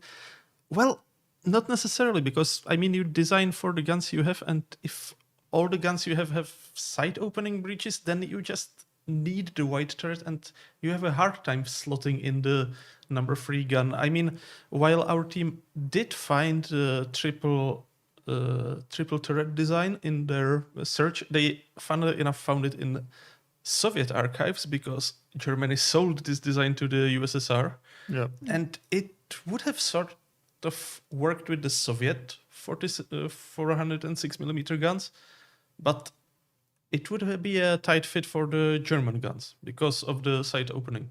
So that way you always get a wide turret and you have problem fitting in a third gun. Besides, I mean, for example, we will get to it right now with the Satsuma as well when I switch. For example, the Japanese Navy preferred configuration was also 4x2, kind of. They settled for 3x3 on Yamato because they had to keep it in somewhat realistic proportions still, but there was a lot of designs, and the 4x2 was the favorite option, but unachievable with the technology of the time. So, Yep. I mean, it's longer ship, but on the other hand, it's also more turrets, so more redundancy, and The entire stream is almost the Howard Stark. I'm limited by the technology of our time meme. It is. And that. Karen. No, go ahead. No, I was going to say it's your infrastructure again. It always goes back to how big are your dockyards? How big are the Yes. things you can launch? Do you actually have? This is one of the things you have to sort of consider about. We were talking about earlier about side launching a battleship into a river or something to launch it. The other thing you can do, of course, is scoop out a massive, great big hole in the ground and have gates with it to the ocean. and build it and then just flood the water around it instead of launching it. That's what you end up having to do with the really, really massive designs. That's the only way you're going to comfortably launch them, is by letting the water come to them rather than them go to the water. Or you could get clever like the French and build in sections. Yeah. That's actually what But we. it's like, Yeah, but then that can still lead to all sorts of fun. oh yeah. Yeah, Trust that's. me, we're British here. We, but you know, me and Dragon, we talk about. We have the aircraft carriers which are built in sections. Everything is built in sections, and it doesn't exactly make things cheaper or easier. No. Yeah, that's actually there was a lot of questions, for example, from Call Me Dutch Dave about this. Basically, the dockyard size, how it would limit the super ship projects, and I think actually building would be probably piece of cake compared to subsequent maintenance, right? Because to build it, Yes. you can Yeah. launch sideways, you can just flood the thing, but how do you actually repair such a thing if it gets hit by a torpedo? This For is example. You're the what British. I was going to say, there's actually a perfect case study in this, looking at the 1920s British designs that were cut out by the Washington Naval Treaty. The earliest British battleship designs, so you're talking, because they started out in the middle of the alphabet, and so you end up with N3 and G3 because they parted company with each other. Mhm. So you're looking at the L and K, I think. Yeah, I think that's it's either I think it's K going backwards for battle cruisers, possibly J, and then M, and then L, M, and N going to the battleships. And the initial starting designs that they were looking at called for both the battleship and the battle cruiser to be armed with 18-inch guns, and the battleship was supposed to be a bit faster. They had to scale down and accept a slightly slower N3, and fractionally, believe it or not, less protected, although still very heavily protected.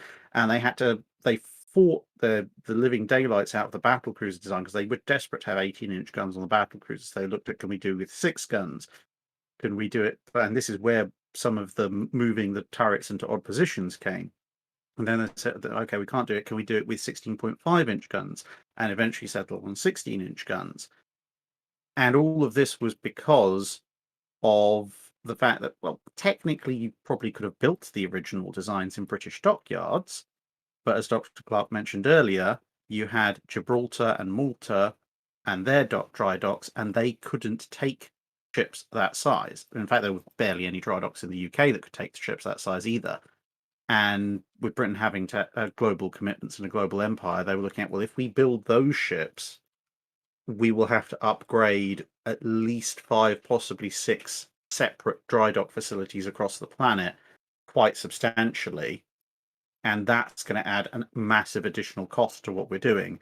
Whereas if we can maybe trim it down just a fraction, and then you get the G3 and the N3, which are kind of the diminutives of what the British actually wanted to build, then you can just about fit those in some of the major dry docks, and you don't have to do this infrastructure upgrade. So yeah, some of these super ships would have required full-on infrastructure upgrades, but a lot of it depends on what time period you're looking at. In the 20s, when everybody is still thinking about overseas commitments, the Americans are thinking about the Western Pacific, British are thinking about everywhere, the Japanese are thinking about the Western Pacific as well, but also potentially going into the Indian Ocean and Central Pacific. Infrastructure is much more of a concern. If you're looking at the super ships of the early 1910s, when everyone's kind of bunching their fleets up and facing off against someone who's only a few hundred miles away, that's less of a concern. They're probably just going to run with it. And at that point as well, the entire fleet is based on the continental United States for the capital ships. So their infrastructure is a bit closer to hand. And then when you're looking at World War II, at that point, because you're facing off against people whose infrastructure is all fairly close to hand, like Japan, and or you're facing off against someone who, again, is only a few hundred miles away in the case of the European theatre, in those cases, it would be more about whether or not we can physically build the thing and less so about whether we can maintain the thing. Because if you need it to ensure naval dominance or to challenge naval dominance in a war situation, and you think you can build it quickly enough, you will spend the extra money to upgrade at least one dry dock or two to be able to take care of it. Mhm. Whereas in a peacetime situation, like with the run up to the Washington Naval Treaty, people will make compromises because at that point there's a much harder limit on the budget. Yep. And it's all one of the interesting things when you're talking about the incomparable design. Fisher often maintained it wasn't the cost of incomparable which stopped that being built; it was the cost of the infrastructure build. Yeah. That's actually another. He thought he won the argument for incomparable and it was going to get it. It was just the infrastructure build. Yeah. Yeah. That's actually leading to another question, which was also frequent, but for example, here it's from Hetman Mazepa, and that's exactly like the infrastructure and also stuff like fuel, because I mean these things would be eating a lot of fuel, even with the more efficient machinery compared to the pre-World War I designs, which were, I mean, horribly ineffective. But still, like, how did their proponents hope to keep them fed on the seas, especially with the navies that didn't have easy access to large oil fields?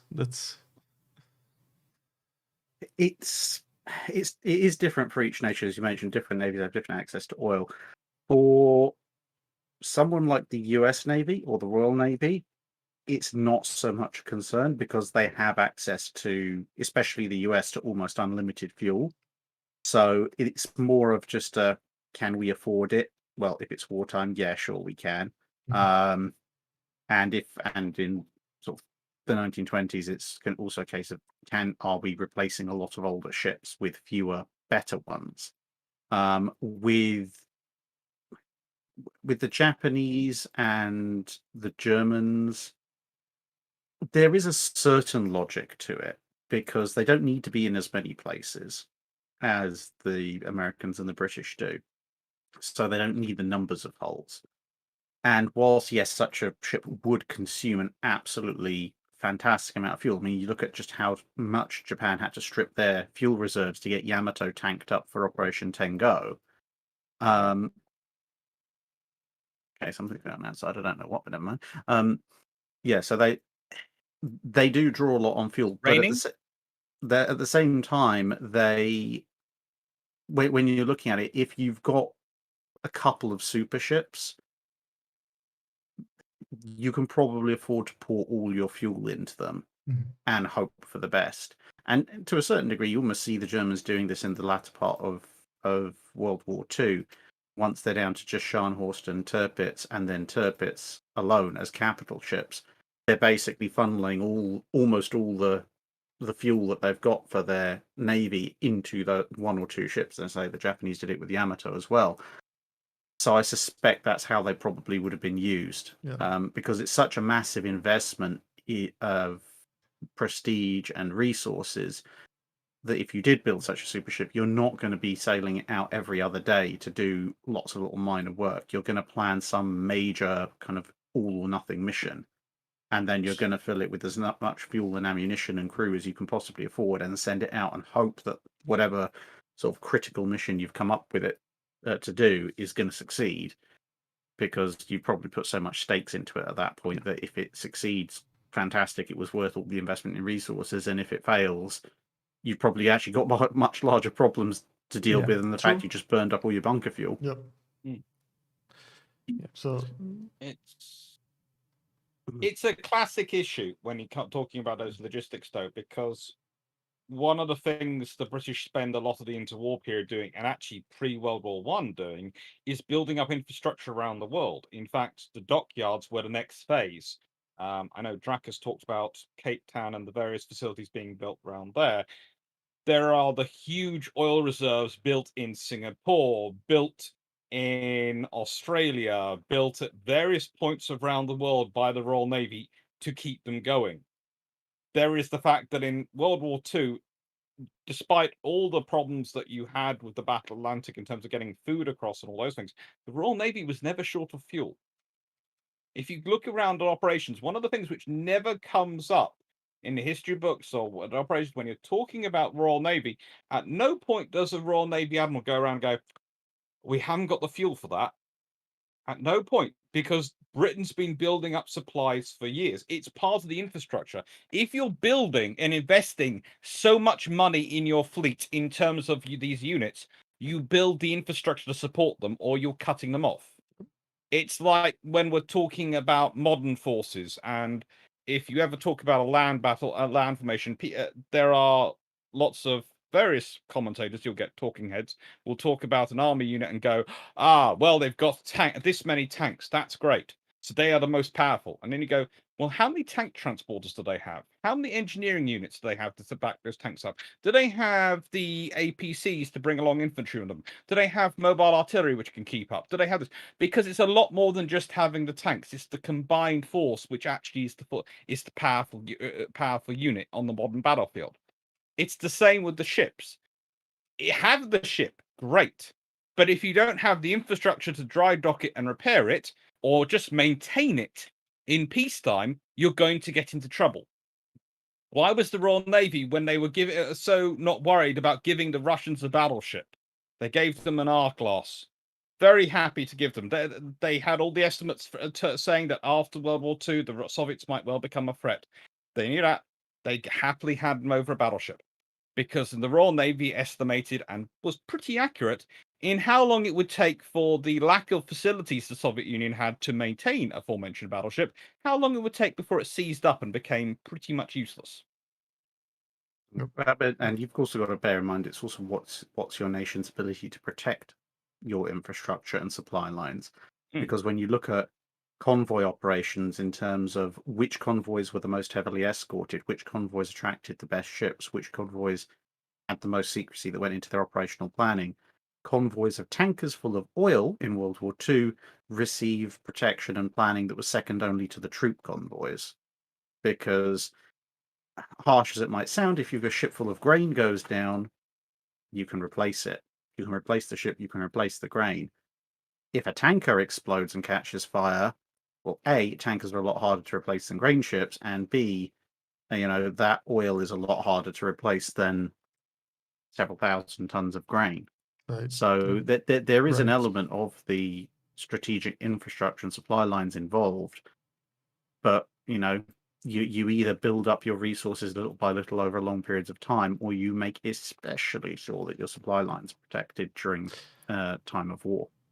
Yeah, I think kind of the most valuable target among the ships trying to leave Pearl Harbor on the day of infamy would be actually the Neosho, the oiler, because Yeah. I mean her loss at Coral Sea did impact the operations in the area quite a lot, because I mean after that the refueling became a much more sensitive topic for every admiral in the area. So Yeah.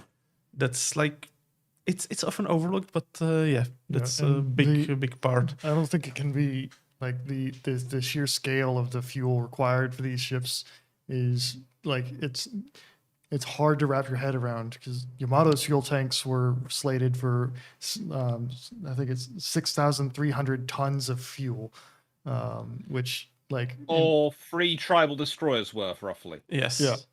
And basically each hour at cruising speed, which was 16 knots, which was 20% of the power, the Yamato burned 14 tons of the fuel. So, and to get to full speed, you'd need to quintuple that, because basically, 20% gives you half the speed, and every like step in power gives you diminishing returns. Right. So basically, I have the graph helpfully opened here as a cheat sheet.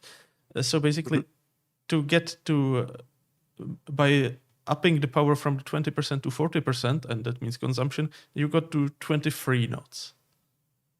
Another 20% power got you to 25.5. Another 20% got you just 1 knot faster. And getting to full speed wasn't even the 1 knot more for the remaining 20%.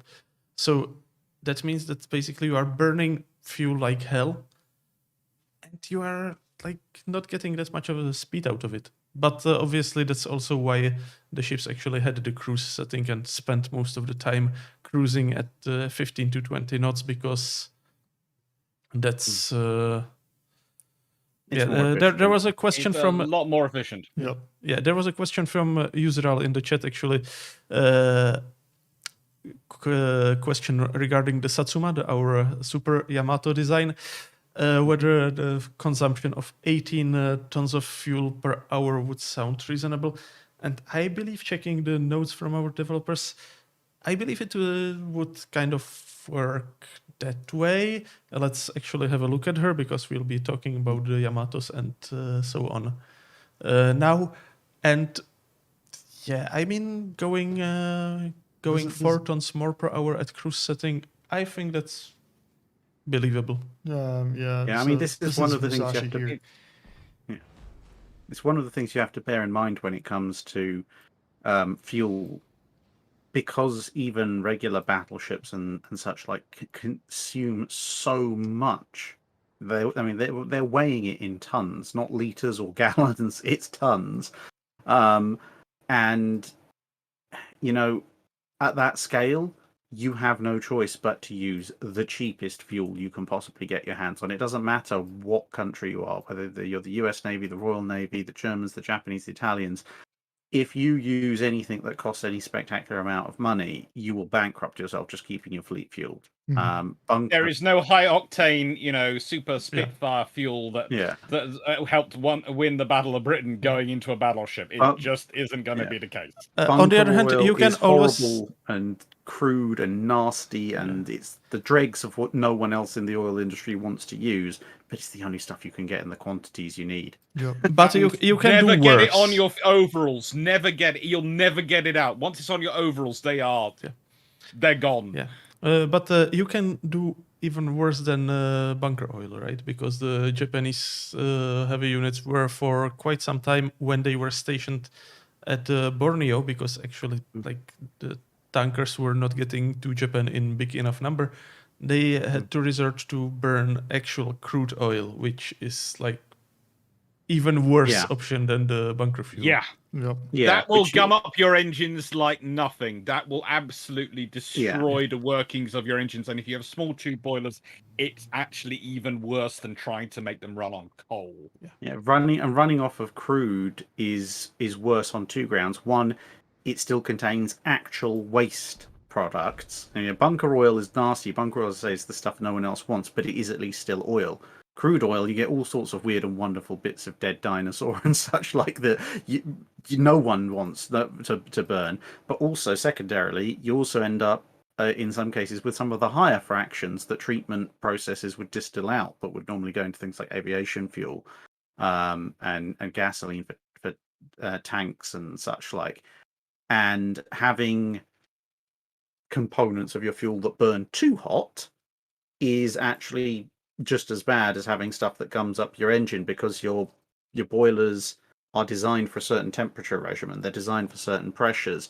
If you have random pockets of stuff in a crude oil fuel that just randomly ignite and burn a lot hotter suddenly, you will wreck your engine and power plant system quite quickly, unless you end up doing an awful lot of maintenance on it.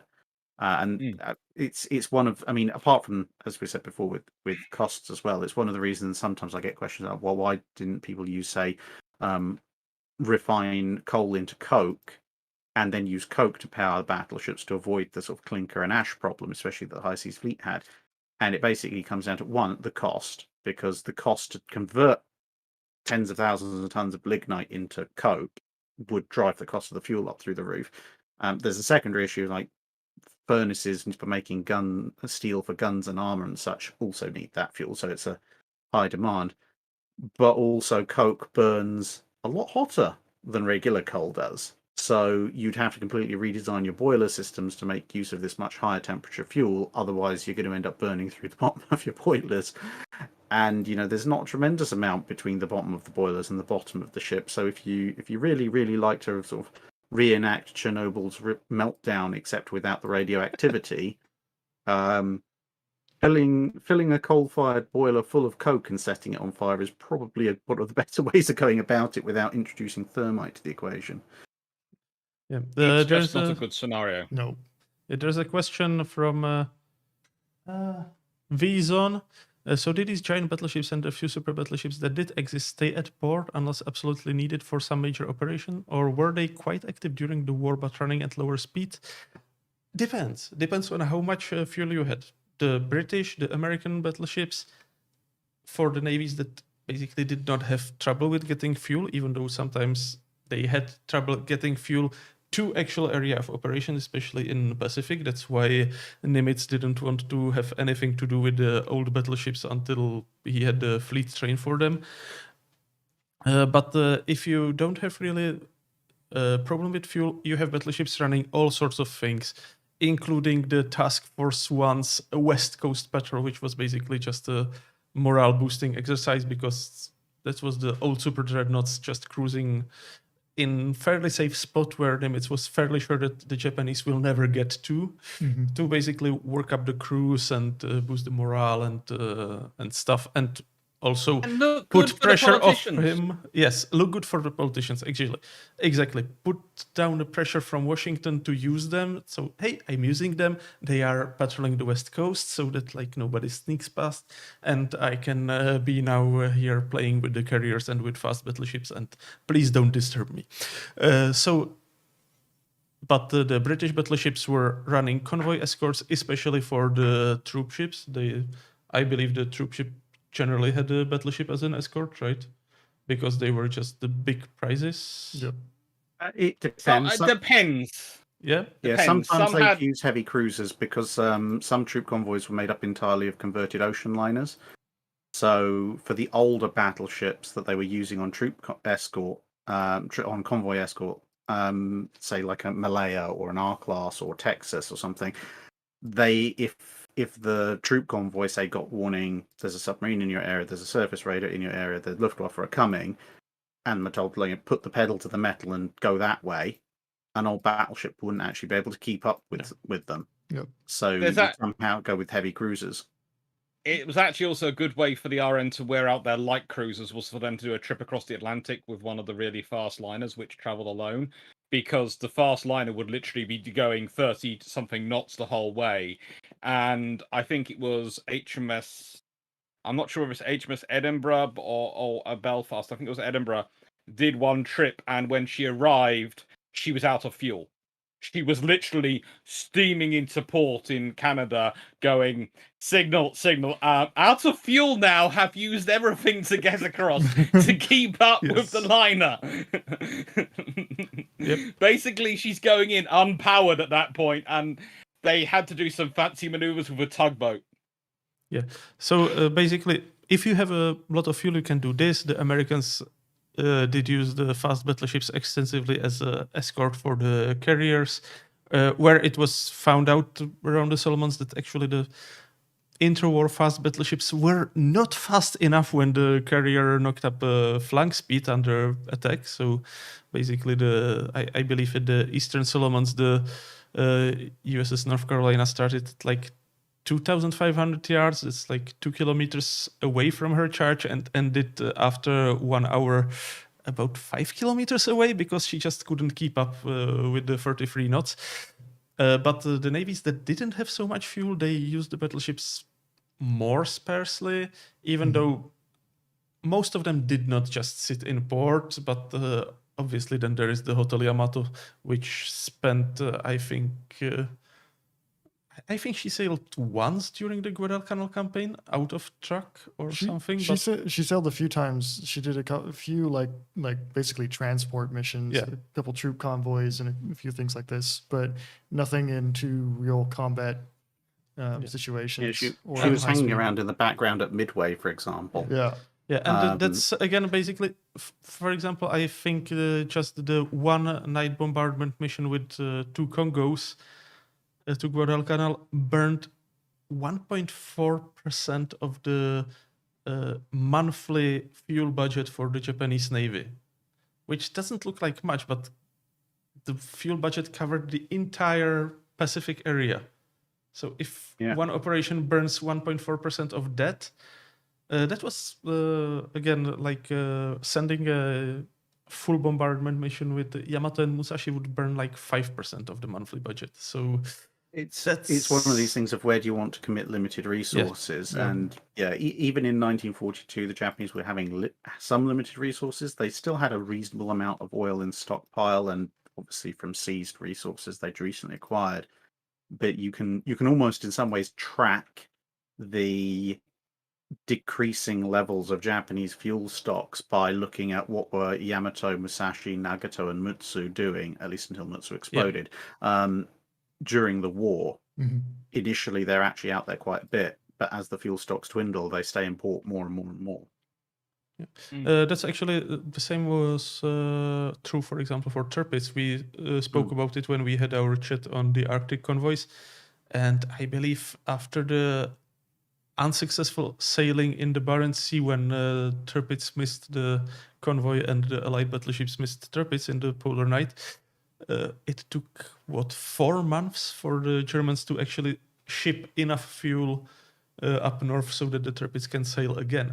That's like, if you have a situation like this, then yes, your battleships are going to spend most of time in port because simply you cannot afford to use them as liberally as your opponents. And that has an effect on them because it means it's the same as Napoleonic Wars with the French time at sea versus the British time at sea.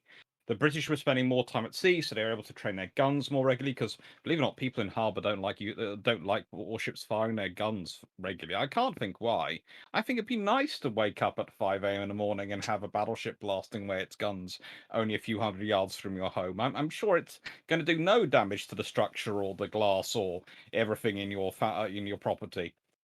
And so they don't get to do anything. They are sitting in harbour and they are coming under air attacks. Their A gunners are getting a lot of practice, but their main gunners don't. Their sailors don't. Their navigators don't. All those people don't get that much practice while they're in harbour. So when they come out, they're not as effective as they could be. Their crews aren't as well worked up as they could be. So it starts to tell after a while, because if we consider Admiral Lee's fleet and what he managed to do with his battleships, the reason he managed to achieve so much that is because he manages to keep them together and keeps them operating them and has them practicing regularly, even when they're on operations, even when they are theoretically going to an operation or not. He's got them practicing. He's got them running drills at sea. Their Japanese counterparts aren't able to do the same thing. They aren't able to get the same level of proficiency, which means you have stats like, if you're looking later in the war, if you consider some of their older battleships which are with him, could well have matched up very well against some of the Japanese battleships, which on paper would be stronger and more powerful than them, but they wouldn't achieve the same level of operational capability as the American ones because they're more practiced and more drilled. And this is the other thing which underpins your whole infrastructure and your whole super battleship project. If you cannot get them well trained, if you're not able to put in the fuel for the training, you're not, even when you put in the fuel for the operations, you're not going to get everything you want out of them. And since we are in the Pacific, let's switch to the Japanese super battleships. Let's start with the relatively modest Musashi, which I mean was I think she could be called super battleship. She just was a step up above everything in caliber, in displacement, in armament, even though the secondary armament was not that useful in the end. But it actually is something that we discussed with Prince Blip earlier today. It's amazing how the Japanese designers were recycling unused parts of other ships, because basically the Yamato class secondaries, the triple 15 centimeter guns, were taking off the Mogamis when they were converted into heavy cruisers. Right. At the same time, for example, the twin 20 centimeter turrets from Kaga and Akagi ended up on the coastal defense ships sold to Thailand, and that's kind of funny because after these turrets were taken off Musashi and Yamato in their AA upgrades, they ended up on light cruisers. That's like a circle of life. You don't waste anything. It's Yep.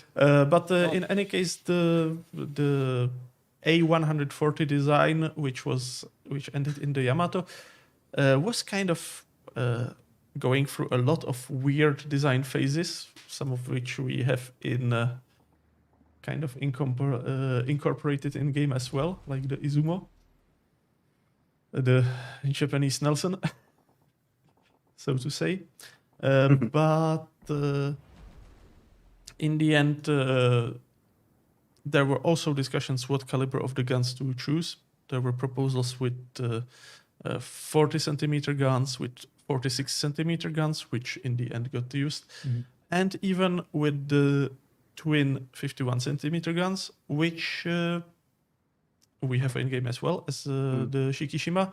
And again, it's the same thing that we already mentioned. If you go up in caliber, you can get away with it on the same, basically same design if you drop one gun. So going from 946 to 5 times 51 to 6 times 51 kind of makes sense. Yeah, essentially the barbettes for the 51 centimeter guns were within a couple centimeters of the 460 mils, and so like there were some musings about rearming maybe Shinano with the 510s if they were built, but they figured out that it would not be possible with the hull structure.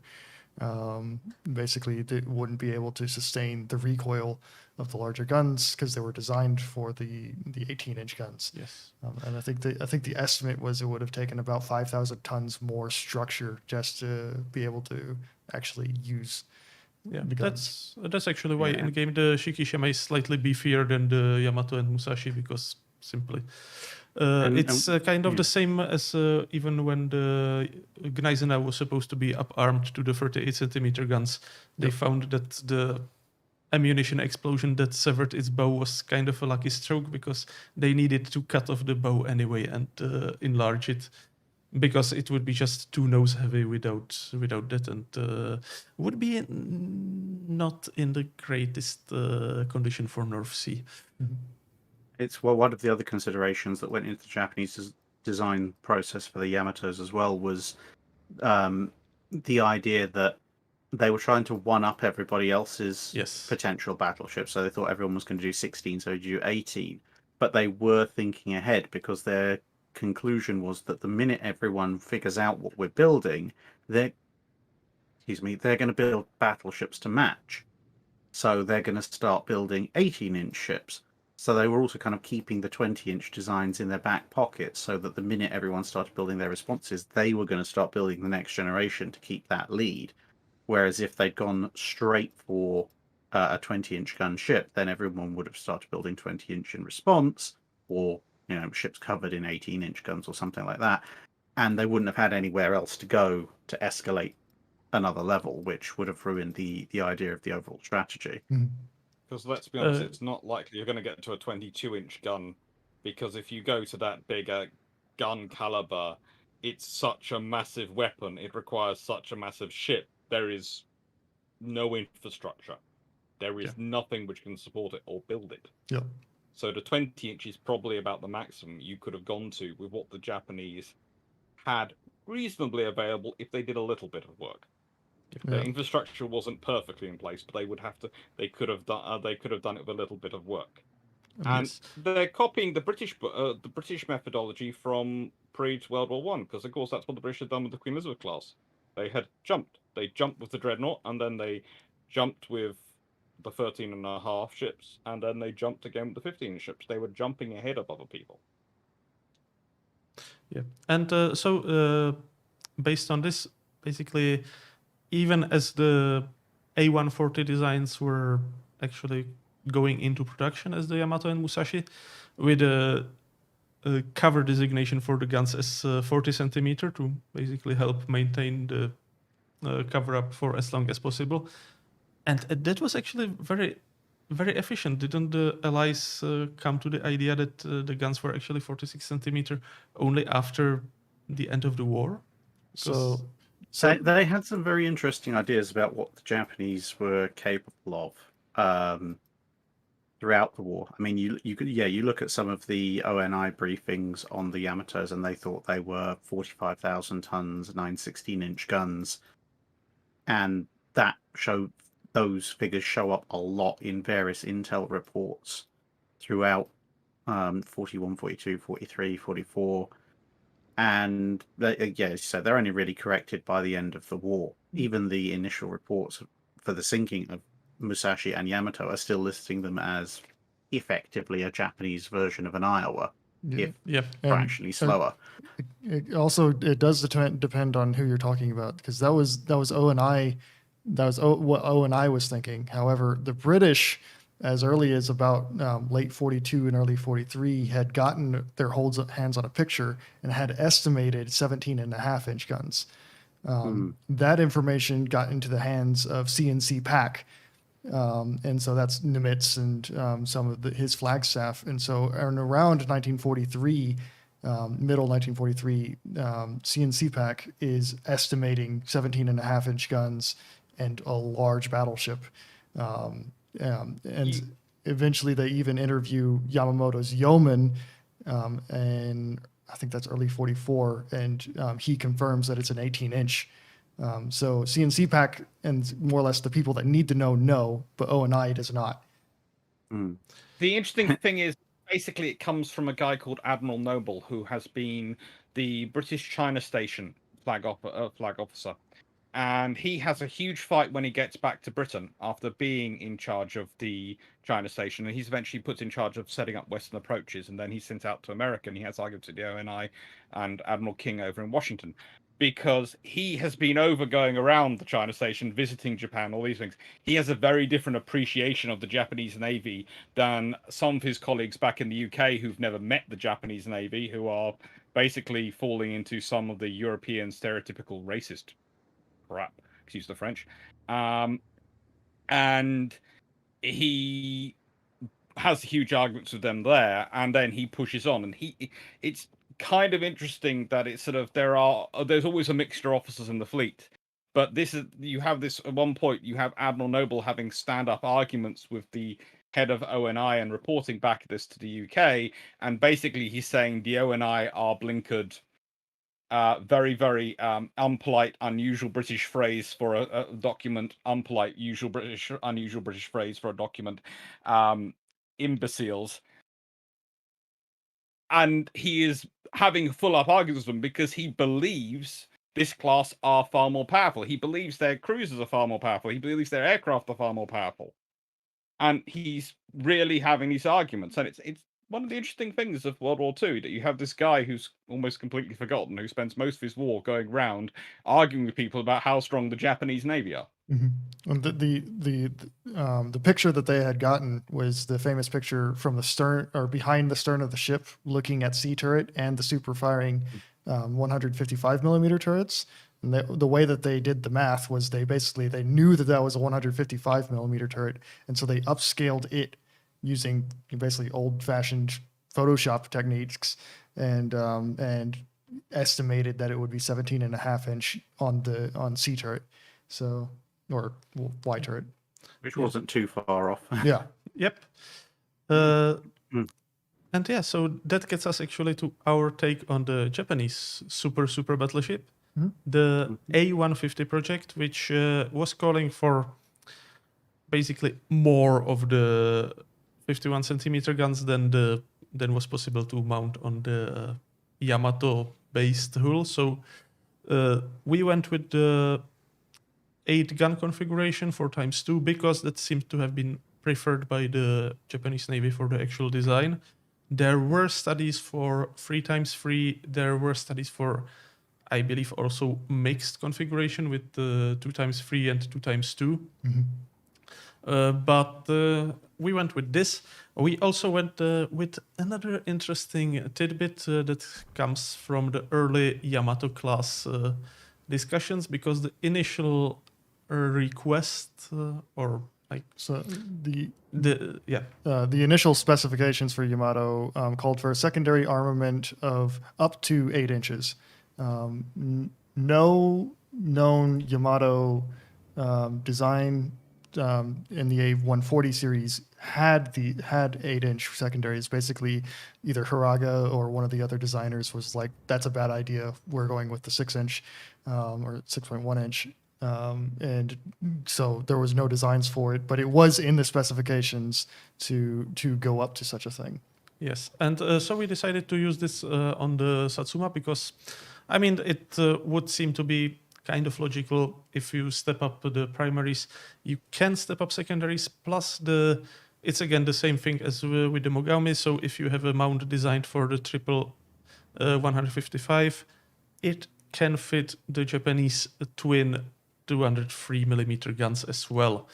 And our designers went again with the same in the same fashion as with the Hanover. So they basically first designed the ship as it might have been designed based on this philosophy. So basically, they created the barbettes for the 8-inch guns, super firing the main gun turrets.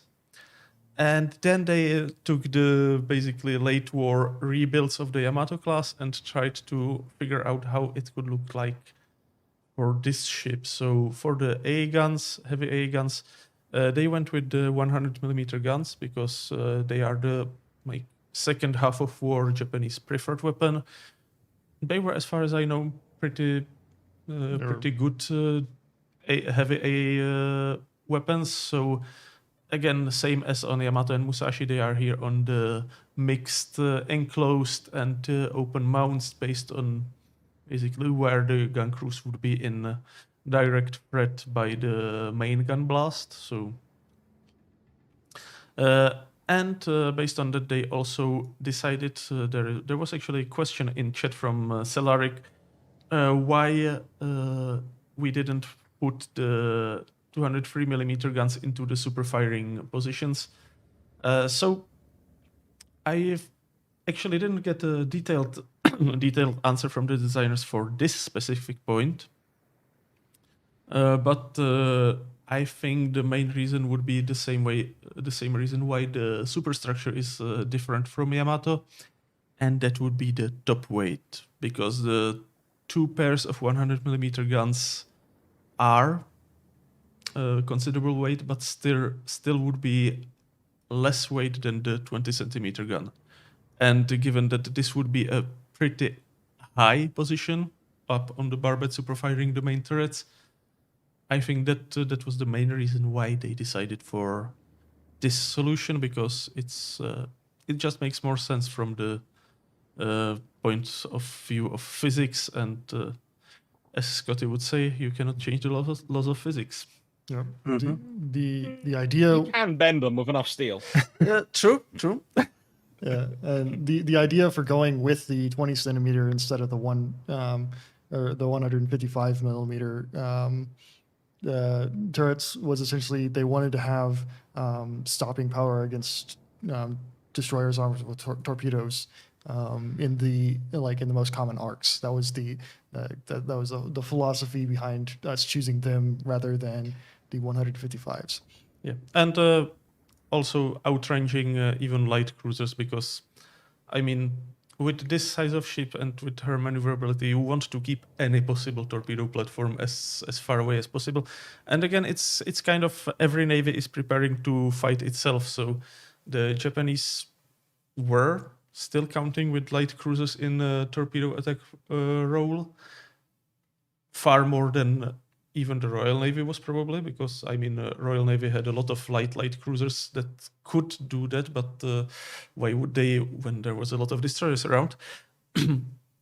So I think the initial call in the specifications for up to 200mm guns was basically to cover this option, but obviously in reality the Japanese did not go there when building Yamato, because for one, they didn't have any spare 20cm turrets lying around. They did have 155mm turrets lying around and doing nothing. So why not go there? Mm-hmm. So from basically your point, how feasible does the Satsuma look like for the A150 design for you? It's a nice ship. It is a nice ship. And looking at it from the Japanese perspective, it does fit with their design structure. And it was certainly fun to play again. But I would say one of the issues when I'm looking at it and I'm looking for it is I have to admit, I don't think they would have ended up with those 8-inch guns. I think they I would have yeah, ended up I going agree. for a full 100mm battery. Yeah. I can understand why you have put them in there because, frankly, it makes gameplay a lot very interesting and it's cool having them. But I think in reality, they didn't have enough spare 200mm turrets going around. They could get enough 100mm. They could, but there's an infrastructure issue they have. If we're Yeah. being realistic, there's an infrastructure issue they have in terms of building turret. If considering they're building the whole freaking ship under this idea, that's a big infrastructure input to build that anyway. But I think to actually complete it in time for war, they would have gone with more 100mm, Yeah. and those would have been enough to deal with most American destroyers. Yeah, and not only that, they had already hinted at going with that for even Shinano and the follow-on the 797 designs. They were basically going to lighten simple, or make it more simpler and homogenize on the 100mm already. So it There doesn't make was sense. actually a question earlier in the chat, which was why did the Japanese keep the Type 96 for so long, the 25mm gun? And literally, it is an infrastructure thing. They are able to produce that in quantity, and they haven't got the factory set up to produce a 40mm or etc. larger in or another caliber weapon Yeah. in the sufficient quantity. They do get the designs. They have their own designs. They have some designs being sent to them from Germany, and there's a submarine which actually gets sunk on its way, which is loaded with those and various other things as well, including Enigma machines. And the point is, they are looking for a better weapon, but it's actually being able to build the better weapon, and that's not just a case of, oh, we have the capacity. It's, do we have the capacity to manufacture the machine parts and the machinery that's needed to create that? Do we then have the resources coming in that we can start producing it and start producing the ammunition in bulk? Because there's no point going, we're producing 40mm guns. Woohoo! How much ammunition do you have? Because these ships use a lot of ammunition in the fight. So that's another reason why you stick with the Type 96, because the Japanese are able to produce the ammunition in a quantity. They are able to produce the guns in a quantity. They might not be very useful, but they're better than nothing. It's one of these weird things when it comes to warfare, in that you can get some very vicious arguments amongst historians and even general public as well as to, does war drive technological innovation? And some people say absolutely yes, some people say absolutely no, and this is kind of a microcosm of it, in that the Japanese did have a far superior heavy AA gun in the 100mm. But as Dr. Clark said, they'd only just begun introducing it into some of their destroyers, and compared to the availability of the 5-inch, or the 100 and whatever millimeter they use on the Yamatos as heavy AA, there's just not the availability of it. You can make an argument that potentially, considering they've only got 2 battleships, maybe they should have produced another couple of dozen 100mm twin turrets and stuck them on instead. And there's a certain amount of legitimacy to that. But when it comes to war, you both do and do not get technological progress. Some things are just frozen in place because they're very common things. They're things that are widely dispersed, and you need many of them and many replacements to go straight on into a war footing. Carrier aircraft are another good example of that. It takes quite a while to get replacements up and running for them. But at the same time, if a war lasts long enough, you do start to see technological development. But what it tends to be is that, whereas in a peacetime period, like say the interwar period, it's all incremental. So whether it's an anti-aircraft gun or a carrier aircraft or a destroyer or whatever, each subsequent generation that's released is a slight improvement over the previous one. Mhm. In wartime, you don't have the time, the resources, or the logistics to supply 15 different incremental types of something that's only marginally better. So you stick with something, you build lots of it because you already know how to do that, and then, assuming you've got resources, once you've developed something that is a significant step over that, that's when you put that out into the field. Yep. So you see this, for example, the US sticks with the 1.1-inch anti-aircraft gun for a while until they've got the BOFAs and the Oerlikon 20mm production line set up. And then they go straight from one to the other. Yep. They don't try and produce sort of 16 different mods of 1.1-inch and then incrementally phase it in. It's just, okay, we're not doing this, we're now doing this. Same with carrier aircraft as well.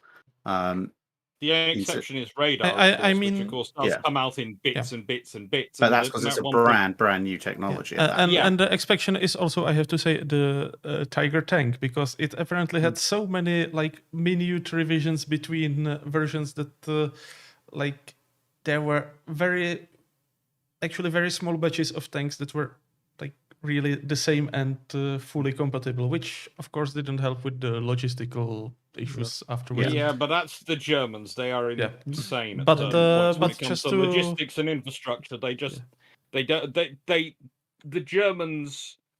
I love them on paper. They're always amazing because their engineers design these brilliant designs which are perfect on paper, and then you sit there and thinking, hang on, reality of implementing this, I've got 16 different types of tank and I'm only got about 50 of these tanks available. How am I going to supply and keep them operational when one spare part will work on about 4 of them and doesn't work on the others? It's a nightmare. It sounds good because the engineers go, we are now producing the absolute best version of this tank we can produce. Wonderful. Now I have to supply it, field it, and operate it. Yes. And No. in a month they come with another improvement. Yeah. Yeah. And- Yes. But I mean, it depends, because even with that, you can do that sensibly. There is a way to execute that. I mean, if you look at like for example, while we're on the Germans, the BF 109, that is actually for when it's initially put in service, it's slightly long in the tooth compared to some other aircraft in 1939.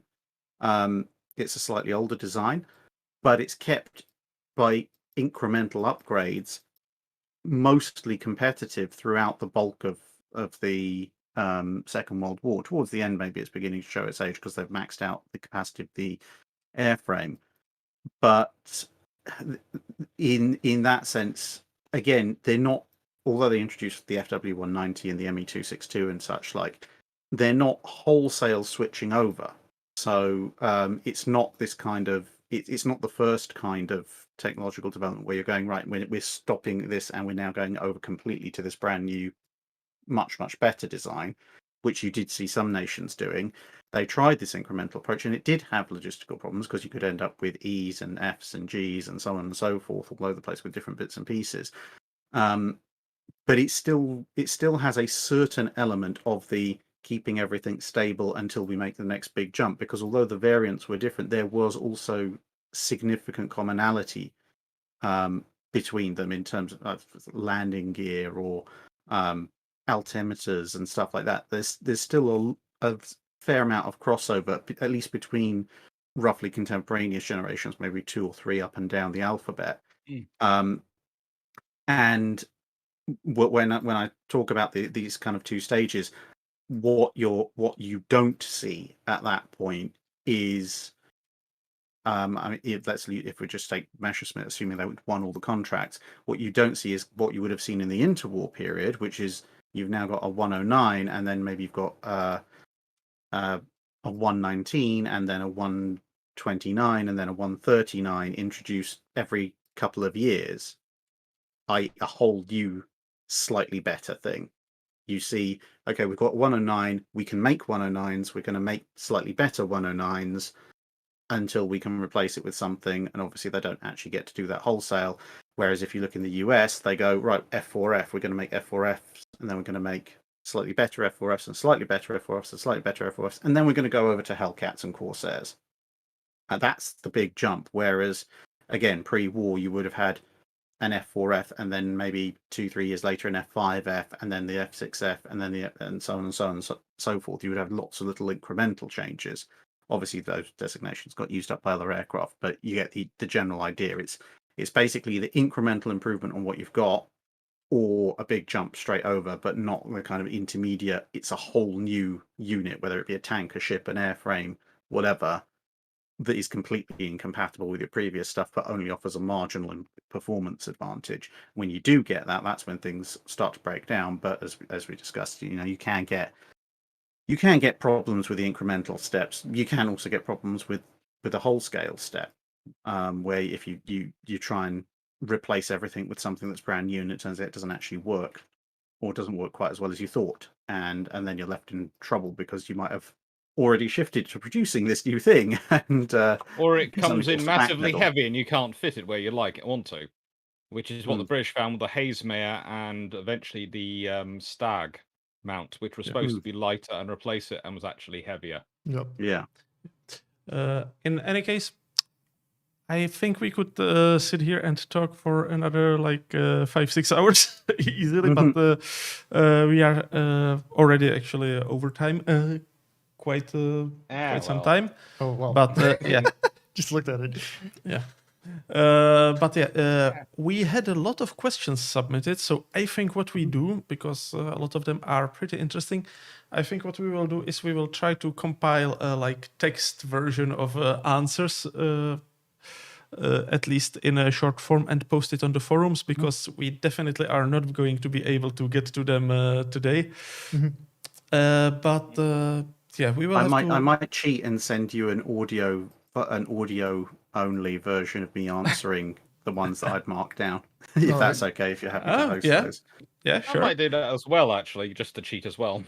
Yep. That's that would be fun. Yeah, if you can just mention always who are you answering to, the nickname, then we can just upload the files and be done with it. Yeah, sure. So final words. I mean, crazy battleship, crazy projects like Tillman, probably not worth it, but super battleships, worth it or not?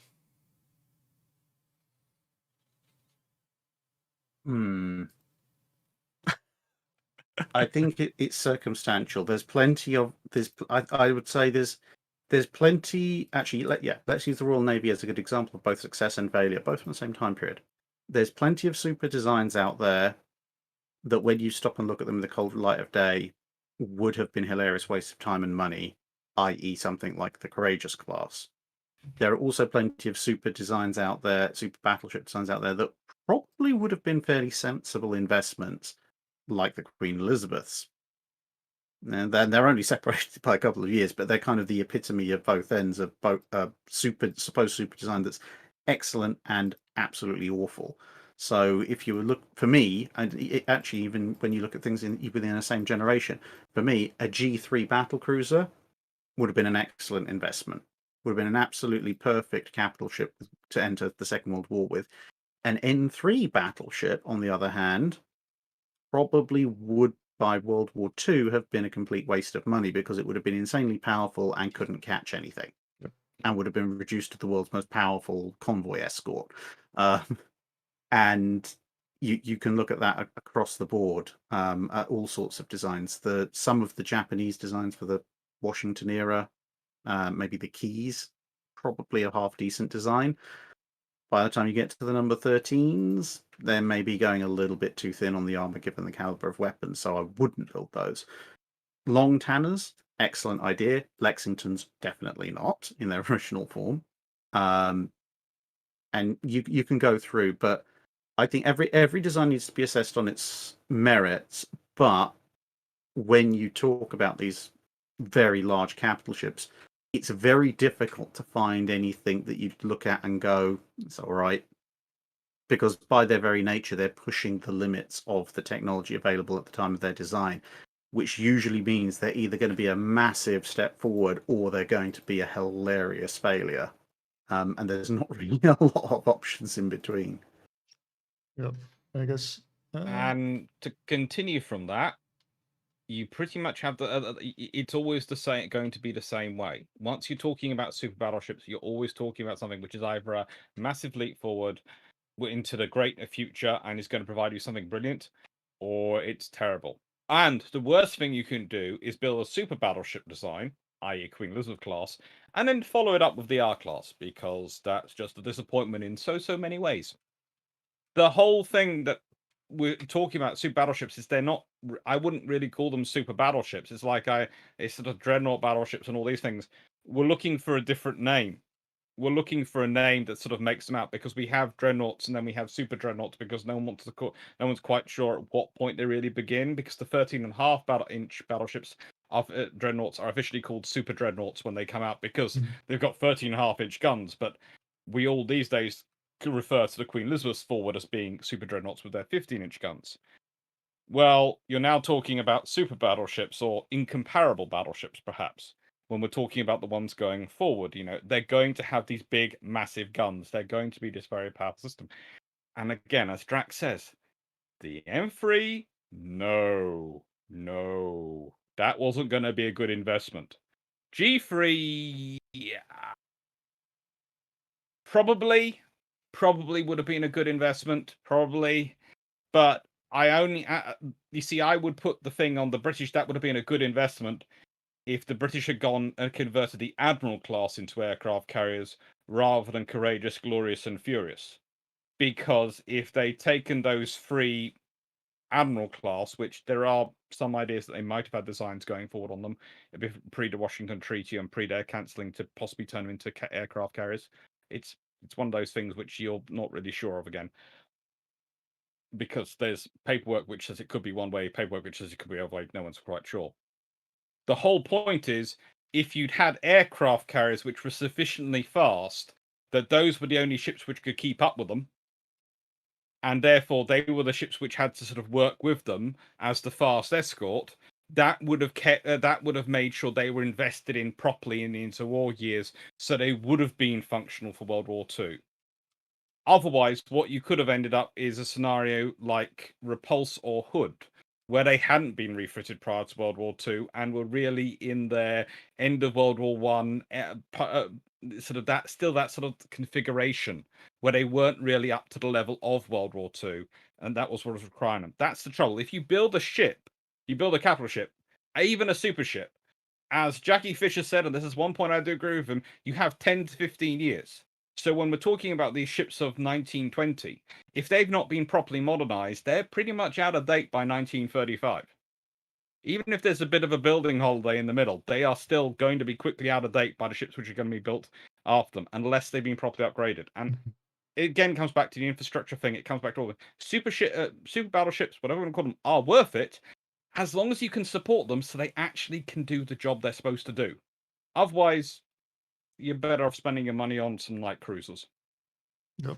And I think my sort of sense on it is looking for a name for it. It's almost like each one of these battleships is defined as almost being an evolutionary leap. So it's almost like an evolutionary battleship even, because it's a reiteration and an enhancement of what already is, in a sense that you are going to overcome what other people have at that time.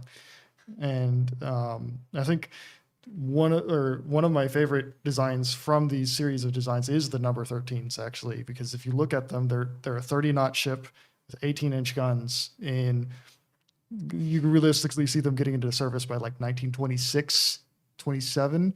And like you have 18-inch 50 guns, and you get 30 knots on a large ship with enough room to significantly upgrade, and you still have 13 inches of angled belt armor, which is, again, it's not enough for an 18-inch gunship, but it's more than enough for anything that would have happened in World War II.